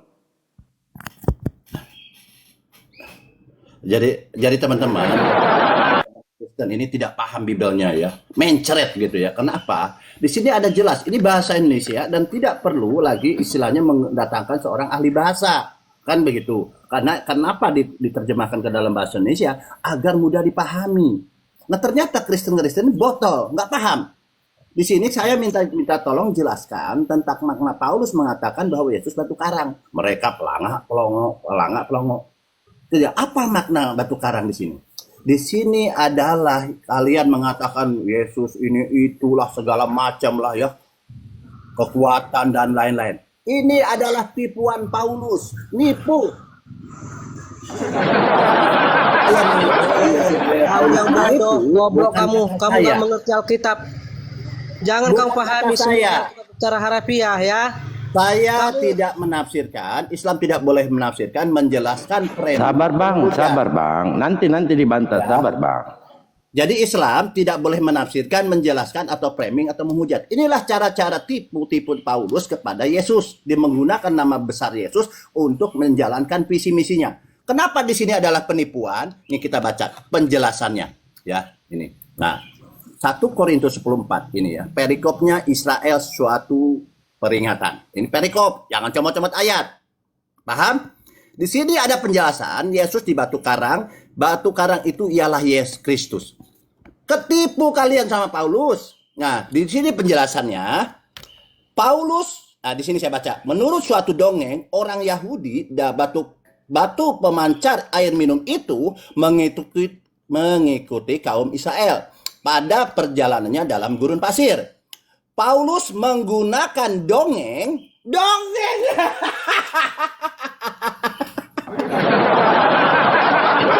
Makanya kalian ini berbusa-busa panjang lebar, kalian tidak paham. Ternyata Paulus ini hanya menggunakan dongeng menggunakan nama Yesus. Di sini Paulus menggunakan dongeng itu sebagai mengandung perlambangan mengenai Kristus Yesus. Dongeng. Itu tulisan siapa? Referensi Dari apa? tadi, Siapa itulah itu? Siapa yang adalah- nulis itu, Pak? Siapa yang tulis, Pak? Ini Apa? Ini. Penulisnya siapa? Ini. Mana? Apa Ini. dia? Apa? Matius. penjelasannya. Apa? 1 Penjelasan Korintus siapa 10 itu? berkat. Penjelasan siapa itu? Itu penjelasan dari Ustaz. Dari Karesten lah, Oh, bukan dari kita. Ustadz. Oh, itulah guru palsu tadi. Guru palsu. Waspada Bukan dari kepada kita. Yesus. Ah, ini Dari dia, teman-teman. waspada. Ya, Jadi, don't go. teman-teman, Waspada bukan kepada dari guru palsu Kristen. kata Yesus.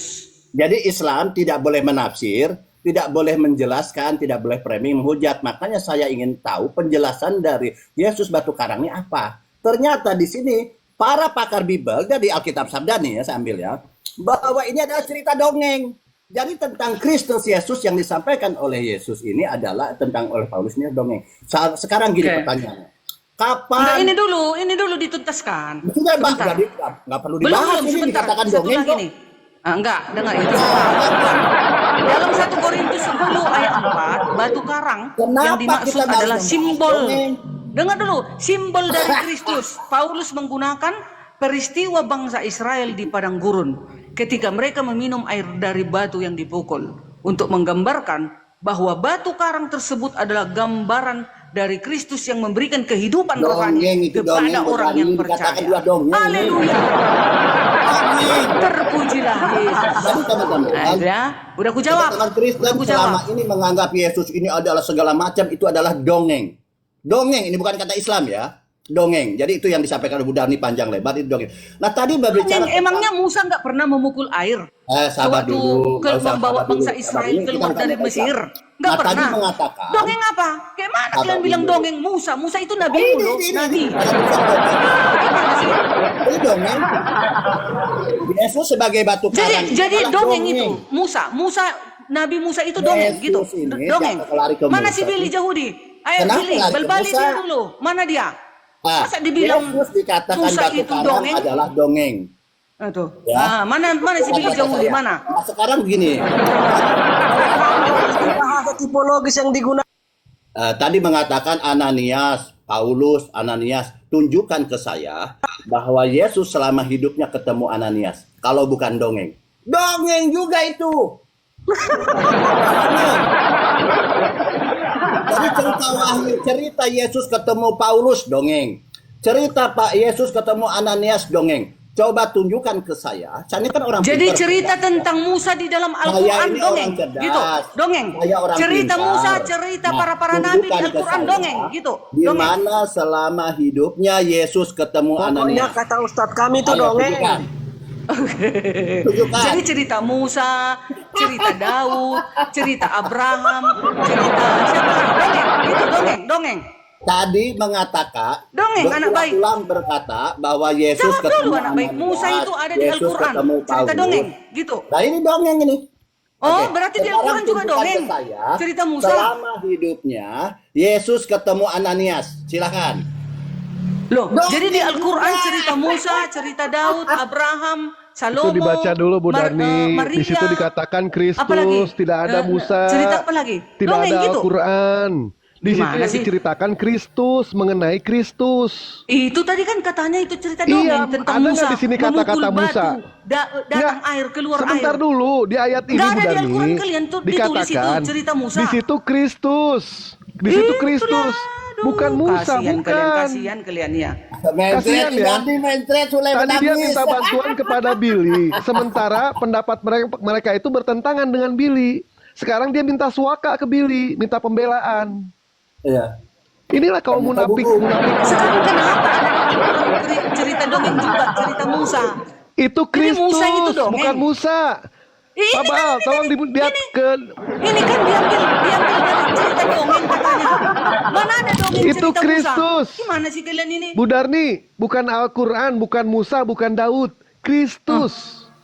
Batu Sekarang karang ini itu sekarang adalah batu karang. Kristus, dia bilang. Batu karang. Apa arti batu karang kata anak baik tadi? Ku jawab, batu karang itu adalah simbol dari Kristus. Nah, Paulus itu menggunakan dongeng. peristiwa. Nah, itu dongeng Dengar dia dulu. bilang. Paulus menggunakan peristiwa, bukan dongeng. Nah, ini Peristiwa dongeng. bangsa Dongeng Israel di gampang padang kok. gurun yang dibawa Gampang. Musa keluar dari perbudakan Mesir. Itu bukan dongeng. Di Al-Quran pun ada cerita Musa. Ini dongeng kok, Kenapa Bang. kalian ambil cerita Di dongeng bawah dari Al-Quran. Alkitab? Kalian pindahkan ke situ. Gimana sih kalian ini? Islam tidak boleh menambah, Islam tidak boleh menafsir, menjelaskan, framing atau menghujat. Nah, tadi kita berbicara tentang Ananias, Paulus. Di cerita dongeng di Wahyu itu ketemu Ananias katanya. Cerita di Wahyu itu ya. Nah, tunjukkan ke saya kapan selama hidupnya Yesus ketemu Ananias kalau bukan dongeng. Silakan. Itu ada dalil. Kisah para Rasul 9 ayat. Oh nih, ini dia. Kami punya data, kalian baru congor. Ditunjukkan selama Kalian punya hidupnya congor, Yesus kami punya ketemu dalil. Ananias selama Ada hidupnya. ditulis di dalam Alkitab Kisah para Rasul 9 ayat 13. Ini dulu ya.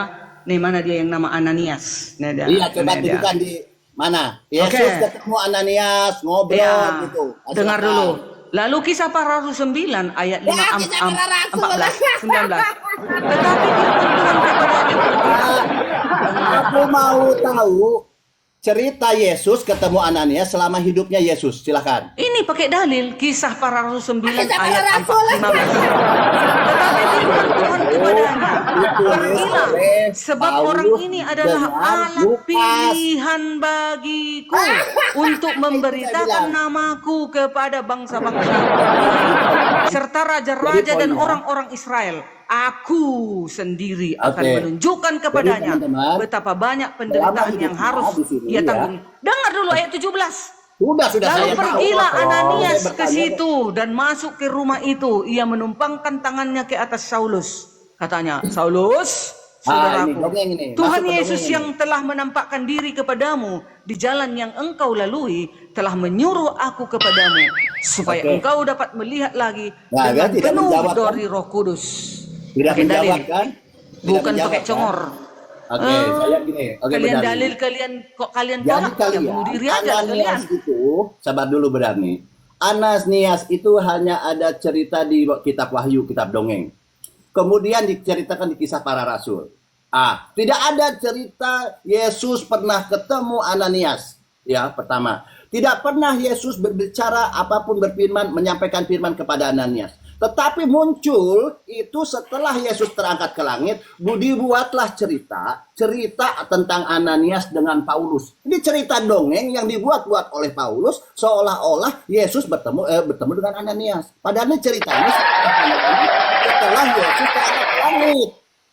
Makanya saya tuntut kalian, kenapa kok Yesus kok tahu-tahu kenal Ananias? Padahal selama hidupnya Yesus tidak pernah ketemu Ananias. Ini cerita dongeng juga menurut Paulus. Nah, mencret kan, mencret. Mencret pakai dalil, kami ngomong, kalian kan mengarang. Jadi Kami ada teman-teman dalil, poinnya. kami ada dalil kalian tolak mau gimana Iya, lagi? kisah para rasul. Dengan Wahyu. Yang jelas kan dari Alkitab kami kan. Kenapa kalian ober-abri Alkitab kami ini? Iya, makanya saja ingin Kenapa? validasi. Ini kan 1 Korintus 10 ayat 4 ini di mana tertulis Paulus ini? lagi. Di mana ini tertulis? Di Alkitab atau di Al-Quran? Atau di Weda? Di mana tertulis Yang ini? aku 1 tanya Korintus 10 ayat 4. Di Alkitab orang Kristen. Kenapa Yang kau aku ober-abri? tanya, Bu Darni, kenapa Paulus menggunakan nama Ananias dan menggunakan nama dirinya ketemu Yesus? Padahal selama hidupnya Yesus tidak pernah ketemu Paulus, tidak pernah ketemu Ananias. Kenapa Paulus membuat cerita-cerita dongeng ini seolah-olah ada pertemuan, padahal selama hidupnya Yesus tidak pernah ketemu Ananias? Ibu Darni. Tunjukkan ke saya di mana data, karena saya ini orang pintar, orang cerdas, bijaksana. Iya, Tunjukkan don't ke worry. saya di mana Yesus pernah ketemu Ananias selama hidupnya. Ini satu Silakan. hal yang Anda pahami bahwa umat Islam itu suka mengajukan pertanyaan, tapi tidak suka dengan jawaban gitu. Betul, dijawab ngeles. Curhat, Jawab curhat ya? ngeyel. Curhat berdua. Begini, Padahal Mendingan Alkitab teleponan kita aja, yang kita berdua. jawab, bukan Teleponan Al-Qurannya berdua. yang kita jawab. Konsili dulu, Teleponan konsili berdua, dulu. konsili. Nah, konsili dulu. Nah, Bu Darni, umat Islam itu mengajukan pertanyaan-pertanyaan bodoh demi mendapatkan jawaban pintar dari umat Kristen. Apa yang kalian jawab? Dengar, Begini, Anda dikasih jawaban sesuai dalil, Anda tolak. Coba izin dulu teman-temannya. Ini orang ini. Apa yang kamu jawab? Saya berikan satu dalil. Aku bersyukur kepadamu Bapa Tuhan langit dan bumi. Ini perkataan Yesus. Yesus Tuhan di mana? Anda paham nggak definisi Tuhan itu apa? Saya nggak bertanya definisinya. Iya, kamu harus paham dulu definisi Tuhan. Saya berkata, ini perkataan Yesus. Aku Benar. bersyukur kepadamu Bapa Tuhan langit dan bumi. Silakan jawab. Yesus Iya, Tuhan apa di yang salah mana? dengan itu? Anda harus Ya, paham. Yesus loh. Tuhan di mana? Hah? Macet. Nggak bisa jawab.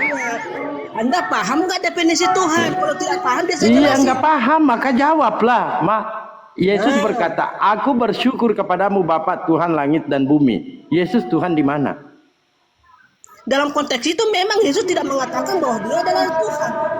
Anda harus paham. Saya nggak mengatakan Yesus bukan Tuhan. Saya mengatakan Yesus bersyukur kepada Bapa. Aku bersyukur kepadamu Bapa Tuhan langit dan bumi. Pertanyaan saya, Yesus Tuhan di mana? Di langit? Di bumi? Macet, lanjut Bang Anggur. Iya, Udah kujawab, Bang. Jangan sosok menjawab. Udah kujawab Kita tadi. tentang Dewa Bang Hidayat, Kurang puas. apologet Muslim ya, bahwa cerita Paulus ini adalah cerita dongeng. Bisa dikatakan demikian karena di sini kita hanya mengatakan dongeng, ya kan? Karena apa? Karena cerita yang dibawa oleh Paulus sendiri, pertama Paulus tidak pernah ketemu Yesus, ya kan? Ananias pun tidak pernah ketemu Yesus. Lalu muncullah cerita itu yang dijadikan dasar keimanan Kristen. Padahal cerita itu setelah jauh Yesus telah terangkat ke langit. Dongengnya muncul di sini. Ananias ketemu. Nah, itu tadi. Ananias ini tidak pernah ketemu Yesus. Kenapa muncul di cerita-cerita dongeng Paulus? Kenapa? Karena pada waktu itu, kalau kita baca literasinya ya, pada waktu itu Paulus ingin mendapat dukungan dari orang-orang Yahudi. Ananias adalah seorang Yahudi yang taat. Makanya untuk menarik orang-orang Yahudi itu, dia menggunakan nama Ananias. Padahal Ananias itu tidak dipakai oleh Yesus, tetapi dipakai oleh Paulus. Gampang kok. Apa susahnya? Makanya kalian ketika saya minta tunjukkan di mana Ananias pernah bertemu Yesus, tidak mungkin ketemu karena dia bukan dari 12 murid Yesus dan tidak pernah dipilih oleh Yesus. Itu adalah muridnya Paulus, diangkat oleh Paulus, tetapi akhirnya Paulus juga dikampar oleh Ananias. Aku jawab, anak baik. Ini anak baik. Ada 3 yang bernama Ananias yang disebut dalam Alkitab. Islam mana tahu itu? Mana tahu kalian ini? Dengarkan dulu. Ananias dan Safira, suami istri yang menjadi anggota gereja mula-mula di Yerusalem. Mereka menjual harta benda mereka dan memberikan sebagian hasilnya kepada gereja. Namun mereka menyembunyikan sebagian dari hasilnya dan berbohong kepada Roh Kudus. Akibatnya mereka dihukum mati. Ananias kedua, dari Damaskus, seorang murid Damaskus yang dipanggil oleh Tuhan untuk mengunjungi Saulus, yang kemudian menjadi Paulus setelah Saulus bertobat. Ananias menyembuhkan Saulus dari kebukaannya dan membaptisnya, serta Saulus menjadi Roh Kudus. Itulah Kisah Para 9 ayat 14. Yang ketiga, Ananias imam besar, seorang imam besar yang di Yerusalem yang memimpin persidangan terhadap Paulus yang dihadapkan ke Syria. Jadi, meskipun nama Ananias cukup umum di kalangan orang Yahudi, hanya ada 3 orang dengan nama tersebut yang disebutkan dalam Kisah Para Rasul dan masing-masing memiliki peran penting dalam Alkitab. Mana ada orang Islam tahu itu? Oke, bagus Bu Dani. Parah kalian ini. Bu Dani, teman-teman.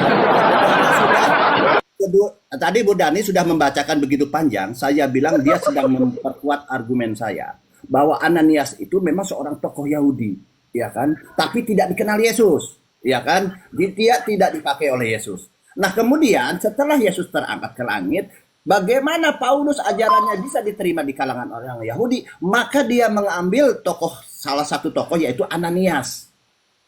Ananias yang diceritakan oleh Bu Dani itu betul. Dialah tokoh Yahudi, orang Yahudi yang paham hukum-hukum Yahudi. Walaupun nanti akhirnya Paulus pun ditempeleng oleh Ananias karena dia melanggar hukum Taurat. Dan nanti ada tempeleng itu. Akhirnya tempeleng juga gitu ya. Jadi gini, bahwa betul bahwa Paulus ini membuat cerita-cerita dongeng tentang pertemuan dengan Yesus, dan Yesus bercerita tentang ceritanya itu bertemu dengan Ananias, itu cerita dongeng yang dibuat oleh Paulus. Dan itu sudah dibenarkan oleh Bu Dani tadi. Ananias dipakai oleh Paulus karena ingin melawan hukum-hukum ajaran Yesus. Ingin diadu ajaran orang-orang Yahudi dengan ajaran Yesus. Makanya kalian berdiri di mana? Bukan berdiri di ajaran Yesus, kalian berdiri di ajaran Paulus. Gampang lah lo Bang, anak baik. Ananias itu bukan dipilih Paulus. Ananias itu dipanggil oleh Yesus untuk menyembuhkan Paulus. Anak baik Ananias ini, itu anak seorang baik murid di Damaskus. Doang itu murid Tuhan yang setia. Jangan gitu loh, anak baik. Kau nggak tahu pun kau tentang Ananias di Alkitab. Congor kalian mengarang-arang Alkitab. Mencrek lah kalian. Kubal balik kau, anak baik. Kubal balik kau. Jadi argumen saya sudah dikuatkan oleh Bu Dani, siapa sosok Ananias. Dan saya sudah menyampaikan. Dikuatkan matamu. Itu lu belajar di mana, sekolah di mana lu anak baik. Ya, tetapi dia tidak menjadi pilihan Yesus. Ya kan? 12 murid Yesus tidak ada Ananias. Nah, kemudian setelah Yesus, saya ulang lagi, setelah Yesus terangkat ke langit, baru Paulus bercerita, mendongeng bahwa dia bertemu dengan Yesus, Yesus bertemu dengan Ananias. Ini cerita-cerita Yesus supaya apa? Dia bisa menarik orang-orang Yahudi. Tapi orang-orang Yahudi pintar. Ini Paulus ini adalah dongeng. Makanya dikatakan di sini bukan kata saya ya. Ini Alkitab yang mengatakan Yesus membuat bisa cerita saya bedah dongeng. Quran si Muhammad itu dongeng. Jadi saya tidak boleh menafsir, Islam tidak boleh menjelaskan, Islam tidak boleh framing, Islam tidak boleh menghujat, tetapi di Nggak sini boleh menjelaskan bahwa ini adalah dongeng. Ini di Alkitabmu kawan. Saya Itu di jelaskan Alkitab tentang Muhammad Sabda. dongengnya. Silakan kalau ada datanya bang. Nanti saya jawab. Tapi ini persoalannya ini di Alkitab. Penjelasan Alkitab ini. Bagaimana kalian menjelaskan tentang Alkitab? Bukan yang tidak menjelaskan, kalian imani? ini sekedar Kenapa nggak membaca menjelaskan kawan. tentang Ini Quran? membaca. Biar orang lebih memahami Coba Quran. saya buka juga ya. Ntar Saya Quran buka itu juga. paling banyak Sama dongeng enggak? juga di Sama situ, enggak Bang. saya punya dengan siapa ini? Sama di mana? Anda Tunggu dulu bukan sabar. Kristen, tetapi Sama Anda enggak? membahas. Di situ kata Islam tidak dongeng boleh ya. menafsir, Islam tidak boleh menjelaskan, Islam tidak boleh framing. Tunggu, sama enggak yang saya punya? Terus Anda sama membahas Baal. Bible dan menafsirkannya Sabar. menurut pemikiran Oh, tidak comor ada yang kalian. menafsirkan kawan. Aneh. Tidak ada yang menafsirkan. Nah. Kalau nggak menafsirkan, Di kenapa mana harus itu? menjelaskan? Tunggu, sabar, Coba. sabar, Tafsir sabar, ND, sabar. tafsir ND, coba. Ternyata Ini kalian 1 Korintus, pernah sabar. 1 Korintus 10 nomor 4. Kan ada tafsirannya di sini. Saya Ada masuk penjelasannya ya. tuh. Saya masuk. Ting. Nah, nanti ada penjelasannya. ND. Dan dia ende. Ting. Ini. Baca bawah. Ini. Dalbo, Dan kau itu tunggu pahami dulu, bahasa dibaca. Indonesia itu ada Dalam gurun pasir, paling lemah. Paulus, tunggu dulu bang. Paulus menggunakan Kalian pahami dongeng. itu dulu. Dongeng. Jadi jangan Ini Paulus jangan menggunakan menerjemahkan. dongeng. Jadi bukan karangan anak baik ini bang. Aku Nah, pintar, kalau anda aku mampu, anak baik kok. Nggak mungkin aku dusta. iya begitu bang diskusi, bukan. Saya- bukan. Biar saya jelasin ya. Yang dimaksud dongeng di situ Saya nggak bicara tentang karangan. Tapi yang Gambaran atau saya psikologi. menyayangkan sama kalian, Di kalian belum mana belajar kami bahasa Indonesia. tafsirkan? Di mana kan Belum tahu tuduhanmu saudara? Baal ini menafsirkan, tahu tidak tentang ada yang sejarah itu, terus ditafsirkan, kalian Bang. mengklaim. Nah, kalian Bukan mengklaim klaim ini membaca. dari dasar kitab saudara. Bentar dulu. Terus apa? Mau didengar? Tambah dongeng lagi pendengaran kita ini. Ya jadi gini, kalau ini bukan Dongeng gimana? saya tadi Gini, minta maksudnya gini. klarifikasi. Kalian Ketika semua udah Paulus tahu bertemu dengan Yesus, bahasa dia Indonesia bertemu itu adalah dengan paling Ananias. lemah, kayak bahasa Tunjukkan ke Yunani. saya Kan seperti bahwa itu. cerita itu bukan dongeng. Nah. Tunjukkan kepada saya di mana Ananias pernah ketemu Yesus atau Yesus pernah berbicara dengan Ananias. Ternyata kalian nggak bisa buktikan. Semakin kuat bahwa semakin kuat di Bible ini mengatakan cerita tentang Yesus oleh Paulus ini adalah cerita dongeng. Gampang kok.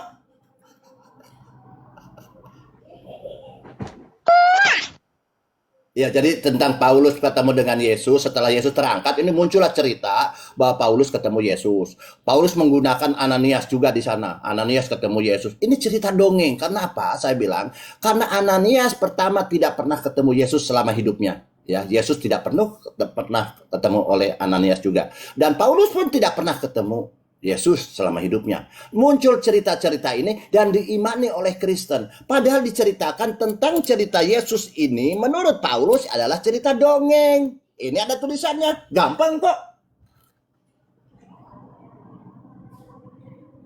Mana sih kalian ini? Kalau dibilang ada 3 Ananias yang tertulis di dalam Alkitab, yang Ananias yang ditemui Yesus itu Ananias yang dari Damaskus, yang setia. Ya, itu di kisah para rasul. Masa kalian mau tolak lagi? Ini udah kitab kami. Kalian Aku mempertanyakan udah tahu kitab tuh. kami jelaskan kalian Itulah ngeyel, mereka. mencret. Gimana sih kalian ini? Udah dari tadi ku itulah jelaskan mereka. sampai berbuntut. Ini kisah para rasul, Memaksa cerita hal yang Yesus. logika untuk dilogikakan. Aneh. Cerita Funny. para rasul. Bang Dalbo, Pak anak Ya. baik. Ini Leomat aja, kita sama Leomat aja. Oke, silakan. Iya, Kan Pak. kalau misalkan Bang Dewa kita langsung. Bang mereka Dewa. itu Aku Ya. sholat dulu Bang Dewa. Silakan lagi. kita mereka itu bertentangan, ini bisa dikatakan sebagai dongeng. Pak, berapa harga yang Daud bayar untuk pembangunan altar di Yerusalem? Di dalam 2 Samuel 24 nomor 24, di situ dikatakan 50 sikal. Ingat ya, tulis 2 Samuel 24 nomor 24, di situ dikatakan membayarnya 50 sikal. Sedangkan di dalam 1 Tawarik 21 nomor 25, di situ dikatakan 60 sikal. Kita buktikan Pak, kitab ini dongeng karena bertentangan. Menurut Bapak, mana yang salah di dalam kitab suci ini Pak? 50 sikal atau 60 sikal? Nah, ini saya bahas Quran ya, bagaimana kontradiksinya, dongengnya juga gimana ya. ini orang? Jangan cuma kau bahas kitab Boleh, suci, boleh Bible Bang. ya. Kan saya katakan silakan. Dua Sebentar. pertanyaan. Sebentar. Pak Leopat, kita bahas ini dulu Pak. Ya, kita bahas ini dulu. Karena ini kan, tadi kan dikatakan dongeng sama anak baik. Saya bertanya kepada Bapak, berapa harga yang Daud bayar untuk pembangunan altar di Yerusalem? Di dalam 2 Samuel 24 nomor 24 dikatakan 50 sikal. Di dalam 1 Tawarik 21 nomor 25 di situ dikatakan 60 sikal. Pertanyaan saya kepada Bang Leomat, mana yang salah? Silakan Pak.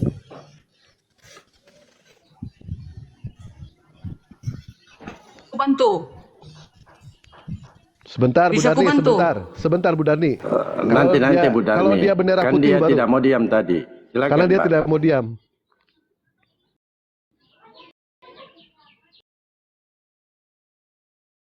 Ulangi HP-mu, buat di situ. Apa perbedaan antara yang kedua ayat itu? Nanti keluar dia, ambil satu lagi HP-mu. Silakan, Melawan silakan, orang ini silakan. kayak gitu, harus pakai Ya. 3 HP.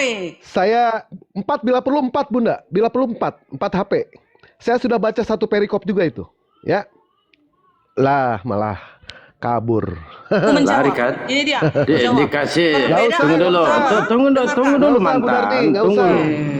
tunggu Ya. dulu mantan ini tadi orang itu disuruh diam nggak mau diam maka diberikan Membantu ruang aku dia, membantu aku kan aku kan bukan Kristen. bukan nanti bantu nggak masalah dibantu cuman masalahnya tadi dia tidak mau dia. Nah padahal anak baik ini kan lagi diskusi dengan Bunda Rahmi siapa Darmi, dia nggak mau diam, maka kita kasih ruang dia, silakan. Yang Arif Purba di bawah, silakan naik, saudara. Ya lanjut. Jawab ini, ku jawab. Jawab aja, walaupun Oke. tidak ditanya. Perbedaan utama antara 2 Samuel 24 ayat 24 dan 1 Tawari 25 ayat 25 terletak pada harga yang dibayar oleh Daud atas tanah Arauna. 2 Samuel 24 ayat 24 mencatat bahwa Daud membeli tanah tersebut dari Arauna seharga 50 sikal perak. Sedangkan 1 Tawari 21 ayat 25 menyebutkan bahwa Daud membayar 600 sikal emas untuk mentanah tersebut. Perbedaan ini menimbulkan pertanyaan tentang mengapa ada perbedaan harga yang signifikan dalam dua catatan tersebut. Penjelasan 2 Samuel fokus pada harga tanah itu sendiri, yaitu 50 sikal perak. Itu mungkin harga yang disepakati untuk tanah tersebut.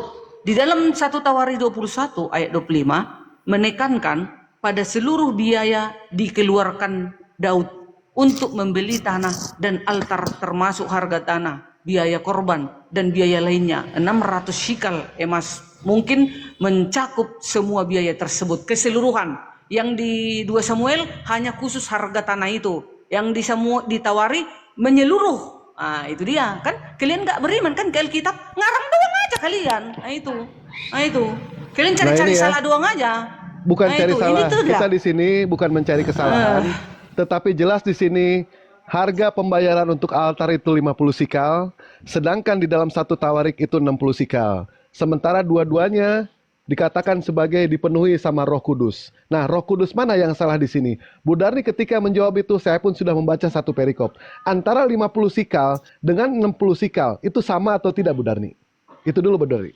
Jangan dipotong. Meskipun ada perbedaan harga dalam dua catatan tersebut, keduanya menggambarkan peristiwa yang sama. Daud membeli tanah dari peristiwa Arauna yang sama, untuk peristiwa membangun yang sama. Mezbah dan Yang saya mempersembahkan tanya, Bu korban Darni, kepada tidak Elohim. usah Perbedaan yang namanya harga panjang kali mungkin lebar, karena Bu Darni. perbedaan fokus pada Di sini aspek yang saya transaksi tanya yang Bu berbeda. Darni, yang saya tanya di sini 50 Gimana sih? sikal, 60 sikal itu sama atau tidak?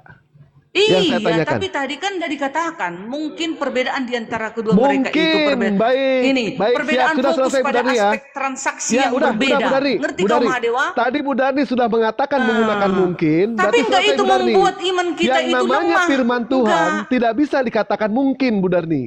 Firman Itu. Tuhan itu adalah ketetapan. Firman Tuhan itu adalah hukum. Apakah mungkin yang namanya firman Tuhan bisa dikatakan mungkin? Jadi yang bisa namanya ku mungkin tanya juga, itu adalah perbedaan kata-kata di dalam spekulasi. Al-Quran. Sebentar, Bu Aku Darni. mau tanya sekarang dalam Al-Quran Sebentar, perbedaannya Bu ada. Darni. Nah, itu coba aku nanti ya host. Anak baik, lanjut Ya aja. boleh anak baik. boleh tanya aja sepuasnya. Nanti ya silakan Lanjut, anak Bandewa. baik, lanjut. Lanjut aja udah. Udah tadi udah dia Sekarang mengatakan aku. mungkin kok. Kalau mungkin tadi kan sudah ku kata-kata jawab, ya. spekulasi itu. Bisa iya, Iya. bisa tidak. Sementara Oke. ayatnya itu bertentangan antara satu dengan ayat yang lain. Jadi jelas ya, pernyataan dari anak baik ini bisa dikatakan itu betul-betul kitab dongeng. Kristen Terserah itu kau yang kitabnya bilang kitab dongeng. Jawaban kami umat Kristen, meskipun ada perbedaan harga dalam dua catatan tersebut, keduanya menggambarkan peristiwa yang sama. Daud membeli tanah peristiwa dari yang Aurana sama, harga yang untuk beda, membangun betul ya? mesbah. Itu yang poinnya Ya, yang paling peristiwa yang sama, yang kita harga beda, harga simpulkan, beda. ya. Betul ya? Peristiwa Oke. sama, harga Sekarang, beda. Betul sekarang ya? aku mau bertanya tentang Al-Quran. Dia tidak mau jawab loh pertanyaan ya. Dia tidak mau jawab Bisa. dengan jujur. Antara Ya, 50 dengan 60 sudah ku itu jawab. beda. Mau kayak mana Bahkan lagi orang mau ku idiot buat? sekalipun bisa tahu antara 50 dan 60 itu beda. Sementara dia orang normal loh ini. Tidak bisa yang namanya menjawab pertanyaan 50 sama 60 itu beda atau Sudah sama. ku jawab loh, host. Udah ku jawab, kok masih kalian ngeyel? Kan Ya, aku bilang tadi Bu Dari seperti ini. tidak jawab Di dalam pertanyaan 2 saya. Samuel, 50 sama tunggu. 60 itu sama atau beda? Dengar Dewa, Panjang dengar kali Dewa. lebar. Begini Dengar, Bu Dari Dewa. ya. Tadi Di Pak 2 Dalmo Samuel, mengatakan fokus, di dalam dengar. kitab ini, di dalam diskusi ini Bu Dari, kita mengajarkan yang namanya jujur di sini. Coba jujur aja Bu Darni, bertentangan atau tidak? Ya, jadi jelas ya bahwa ayat-ayat di dalam Ori, Bible Mas itu Ori, aku seperti sudah di dalam. disangkalnya. Udah ku jelaskan, masuk Ori, tambahin. Ya, saya juga sudah menjelaskan biar penonton nanti yang Enggak, menilai. apa mau kau jelaskan? Orang gak imanmu ini, kau jelaskan Loh. iman kami. Kan gak Lah, mungkin saya aja. membaca Bu Darni ini bahasa Indonesia kok. Saya kau paham. baca. Kan ada juga arti. Saya Pak, paham. pertanyaan Gimana? Bandewa, Pak, pertanyaan Bandewa, 50 dan 60 itu sama enggak? Itu pertanyaan Dewa. Tentu tidak sama, biar saya jelasin ya. Aja. Ya, silakan. Jelasin. Yang dimaksud 50 sikal itu adalah harga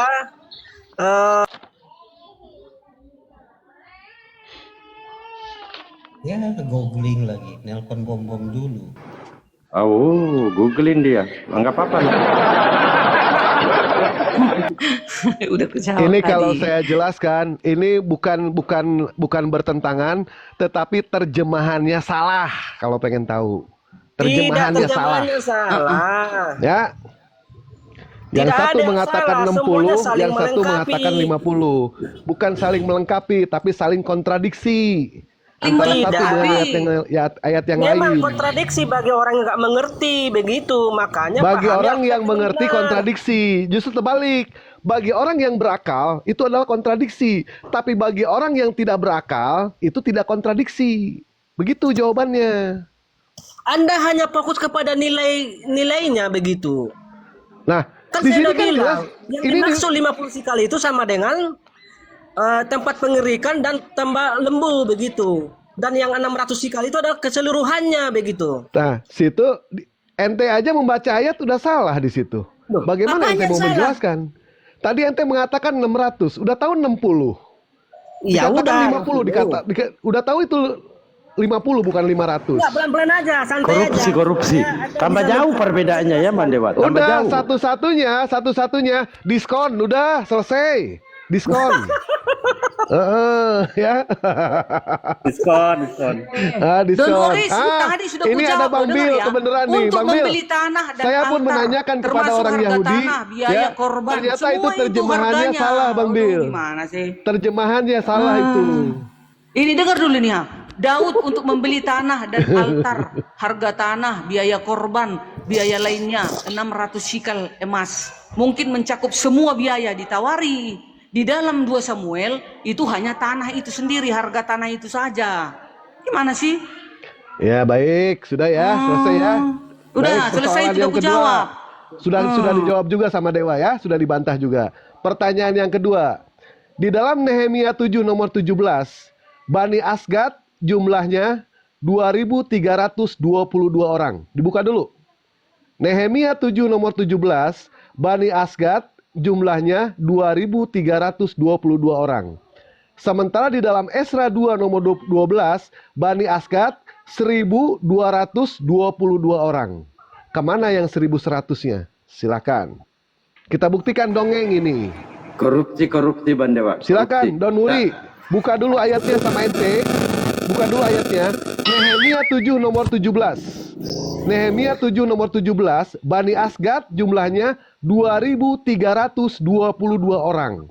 Sementara di dalam Esra 2 nomor 12, Bani Asgad 1.222 orang. Silakan ente jawab.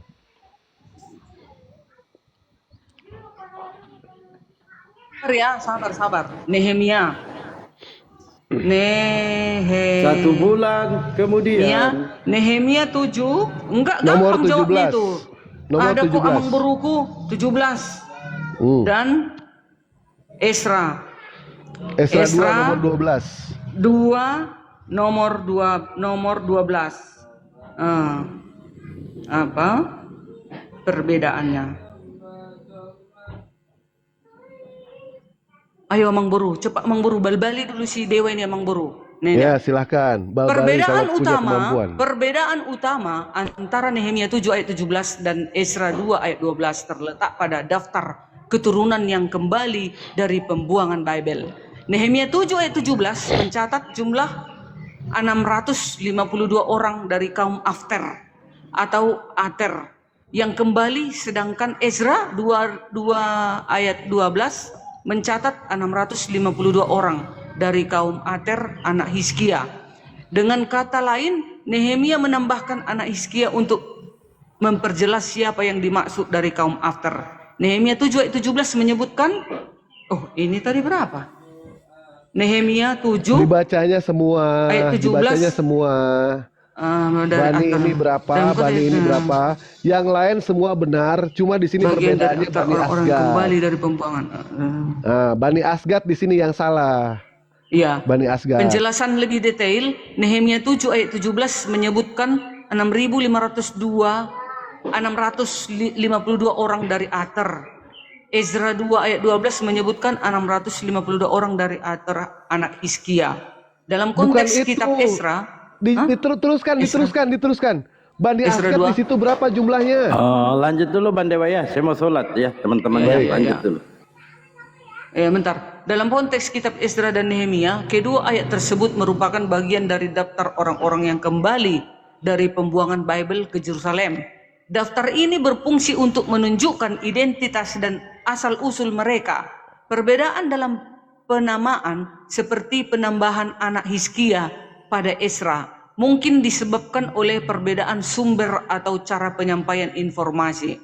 Beberapa ahli menduga bahwa perbedaan ini mungkin karena penyalinan atau sumber yang berbeda yang digunakan dalam pembuatan Alkitab. Itu secara keseluruhan, perbedaan ini tidak dianggap sebagai kontradiksi yang signifikan, tetapi lebih kepada variasi dalam pencatatan sejarah yang serupa. Itu dia. Ngantuk. Itu dia. Oh, ngantuk. Nah itu dia ya. Mau kalian sangkal, ngeyel kalian, terserah kalian aja. Baik. Nah itu. Menjawab hanya membaca itu. Menjawab kok. Ya itu ada di situ penjelasannya. Aduh. Gitu. Baik, Harus di sini ada di keterangannya dalam dong. sebentar ya. Di dalam Nehemia 7 nomor 17, Bani Asgad 2.322 orang. Jelas di sini ya, jumlahnya ya. Sementara bertentangan dengan Esra, di dalam Esra 2 nomor 12 itu jumlahnya 1.222 orang.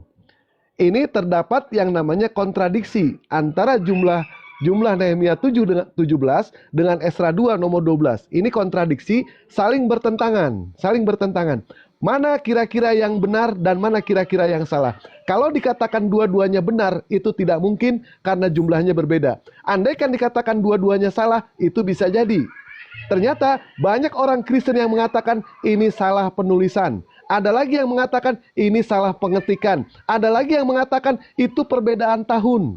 Sementara tahunnya itu tidak dikatakan sama sekali sama ataupun berbeda. Yang jelas jumlahnya di sini berbeda. Nah, kenapa mereka saling bertentangan seperti itu? Jawabannya berbeda-beda karena mereka tidak punya yang namanya pemimpin. Karena mereka tidak punya yang namanya kiblat seperti halnya umat muslim, kami punya kiblat. Apa makna dari kiblat itu? Menyatukan visi, menyatukan misi, menyatukan langkah, menyatukan jawaban. Itulah kami. Walaupun berbeda-beda, tetap tujuannya itu sama. Tidak mungkin yang namanya di dalam Nehemia 7 nomor 17 dikatakan 2.322 orang, sementara Esra 2 nomor 12 dikatakan 1.222 orang. Jadi jelas di sini ada Roh Kudus yang salah di antara keduanya. Banyak yang namanya jawaban spekulasi-spekulasi dari orang-orang Kristen. Banyak, ada perbedaan tahun, ada yang mengatakan salah ketik, dan lain sebagainya. Menurut Don Muri, ini apa di sini terjadi kesalahan apa di sini? Silakan Don Muri. Baik, bagi orang yang tidak mengerti, tentu ini akan menjadi sebuah tuduhan dengan kalimat kontradiksi. Maka pahamilah Alkitab sesuai konteksnya. Ya, kitab Esra itu lebih duluan dicatat daripada Nehemia. Tentu ada perbedaan begitu.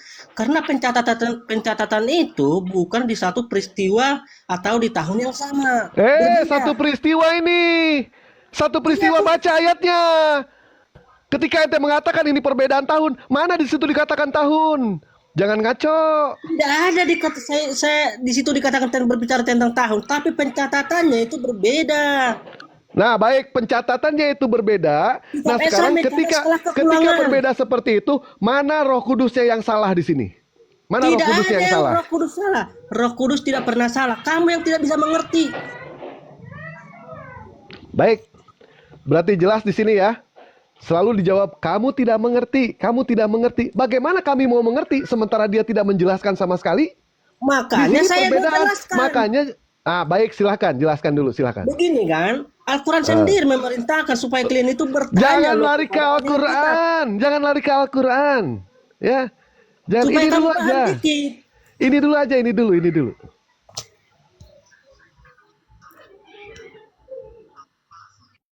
Loh kan, disuruh menjelaskan malah diam.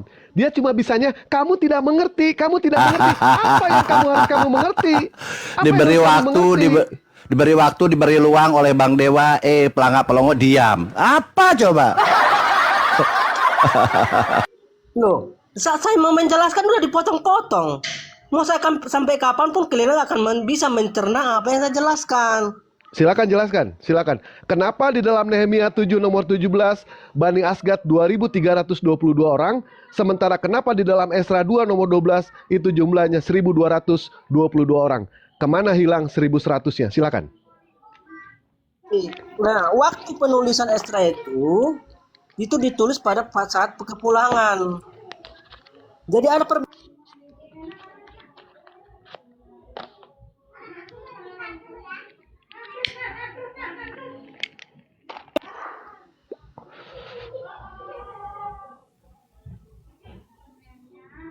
Assalamualaikum warahmatullahi wabarakatuh. Waalaikumsalam warahmatullahi wabarakatuh. Waalaikumsalam warahmatullahi wabarakatuh. Macet ya, nggak ada kan macet orang-orang ini. Anak baik, teruskan dulu ya. Dewa mau mandi, sebentar lagi sini mau zuhur. Bukan macet, tadi kan perbedaan jumlah 2.322. Ya kalau gini aja, kalau nggak bisa jawab sudah nggak bisa jawab gitu, jangan diada-ada lah, kita kan pusing kita. Ini ku jawab, dengarlah. Perbedaan jumlah 2.322 Nehemia 7 ayat 17 dan 1.222 Esra 2 ayat 12. Orang yang kembali dari pembuangan ke Yerusalem yang tercatat dalam kitab-kitab Alkitab Esra dan Nehemia disebabkan oleh dua hal. Pertama, perbedaan sumber data, dan kedua, perbedaan fokus pada periode waktu yang berbeda. Kan itu kan dia. Alasan kita ini angkanya sabar dulu gini. Ya benar nih. Kalau bicara angka ini bicara eksak pasti. Tidak bisa ditafsir. Jadi tidak ditafsir. Atau gini aja Bu Dani, kita skip aja, itu kan repot. Nah, kenapa pertanyaan saya baca di Matius 1:18, kenapa Bunda Maria dihamili oleh Roh Kudus? Silahkan. Oh, kenapa Bunda Maria dihamili oleh Roh Kudus? Iya, oleh Karena Mati. di dalam Iya. Matius 1 ayat 1 sampai seterusnya, di sanalah kita baca ya, kenapa Maria dihamili. Oke. Oke, Di dalam silakan. Matius Ya 1. teman-teman ya, Bu Dani, pertanyaan saya ditanggapi dan dia tidak menolak pertanyaan itu, memang ada jawabannya. Dia bilang dia akan menjawab. Tolong didengar bahwa Bunda Maria dihamili oleh Roh Kudus. Silakan. Iya, bukan dihamili. Itu pertanyaanmu enggak benar, ya. Sama dengan di dalam Quran surat. Diralat. Isa Al-Masih, Roh Kudus meniupkan rohnya kepada Maria. Macam mana cara meniupkan? Kemana ditiupkan itu? Hah? Ya, yang bedanya gini, kalau tadi bawa Al-Quran, bawa Yesus? ya sabar dulu. Anda kan bertanya. Jawab. Oh, silakan. Tapi aku mau jawab. Ya, silakan. Yesus. Di dalam Matius 1 ayat 18, kelahiran Yesus Kristus adalah seperti berikut. Pada waktu Maria ibunya bertunangan dengan Yusuf sebelum mereka hidup sebagai suami istri, ia didapati mengandung dari Roh Kudus. Nah, dari siapa? Dari siapa? Dari Roh Kudus. Betul. Nah, jadi yang menghamili Bunda Maria adalah Roh Kudus, betul ya? Nah, pertanyaannya dengan memberi Salah, kuralat dulu, kuralat. Apa Jangan itu? bilang dihamili. Mengandung itu hamil loh. Jadi kalau Isa Al-Masih gimana? Maryam itu bagaimana? Ya hamil sama lah mengandung. Ya Cuman udah, dalam Isa Al-Masih bahwa Roh Kudus itu adalah roh yang sabar dulu. Anda kan bertanya. Jadi roh yang ditiupkan Allah dari Allah itu roh dari ciptaan Allah diberikan kepada Yesus. Setiap manusia diberikan roh.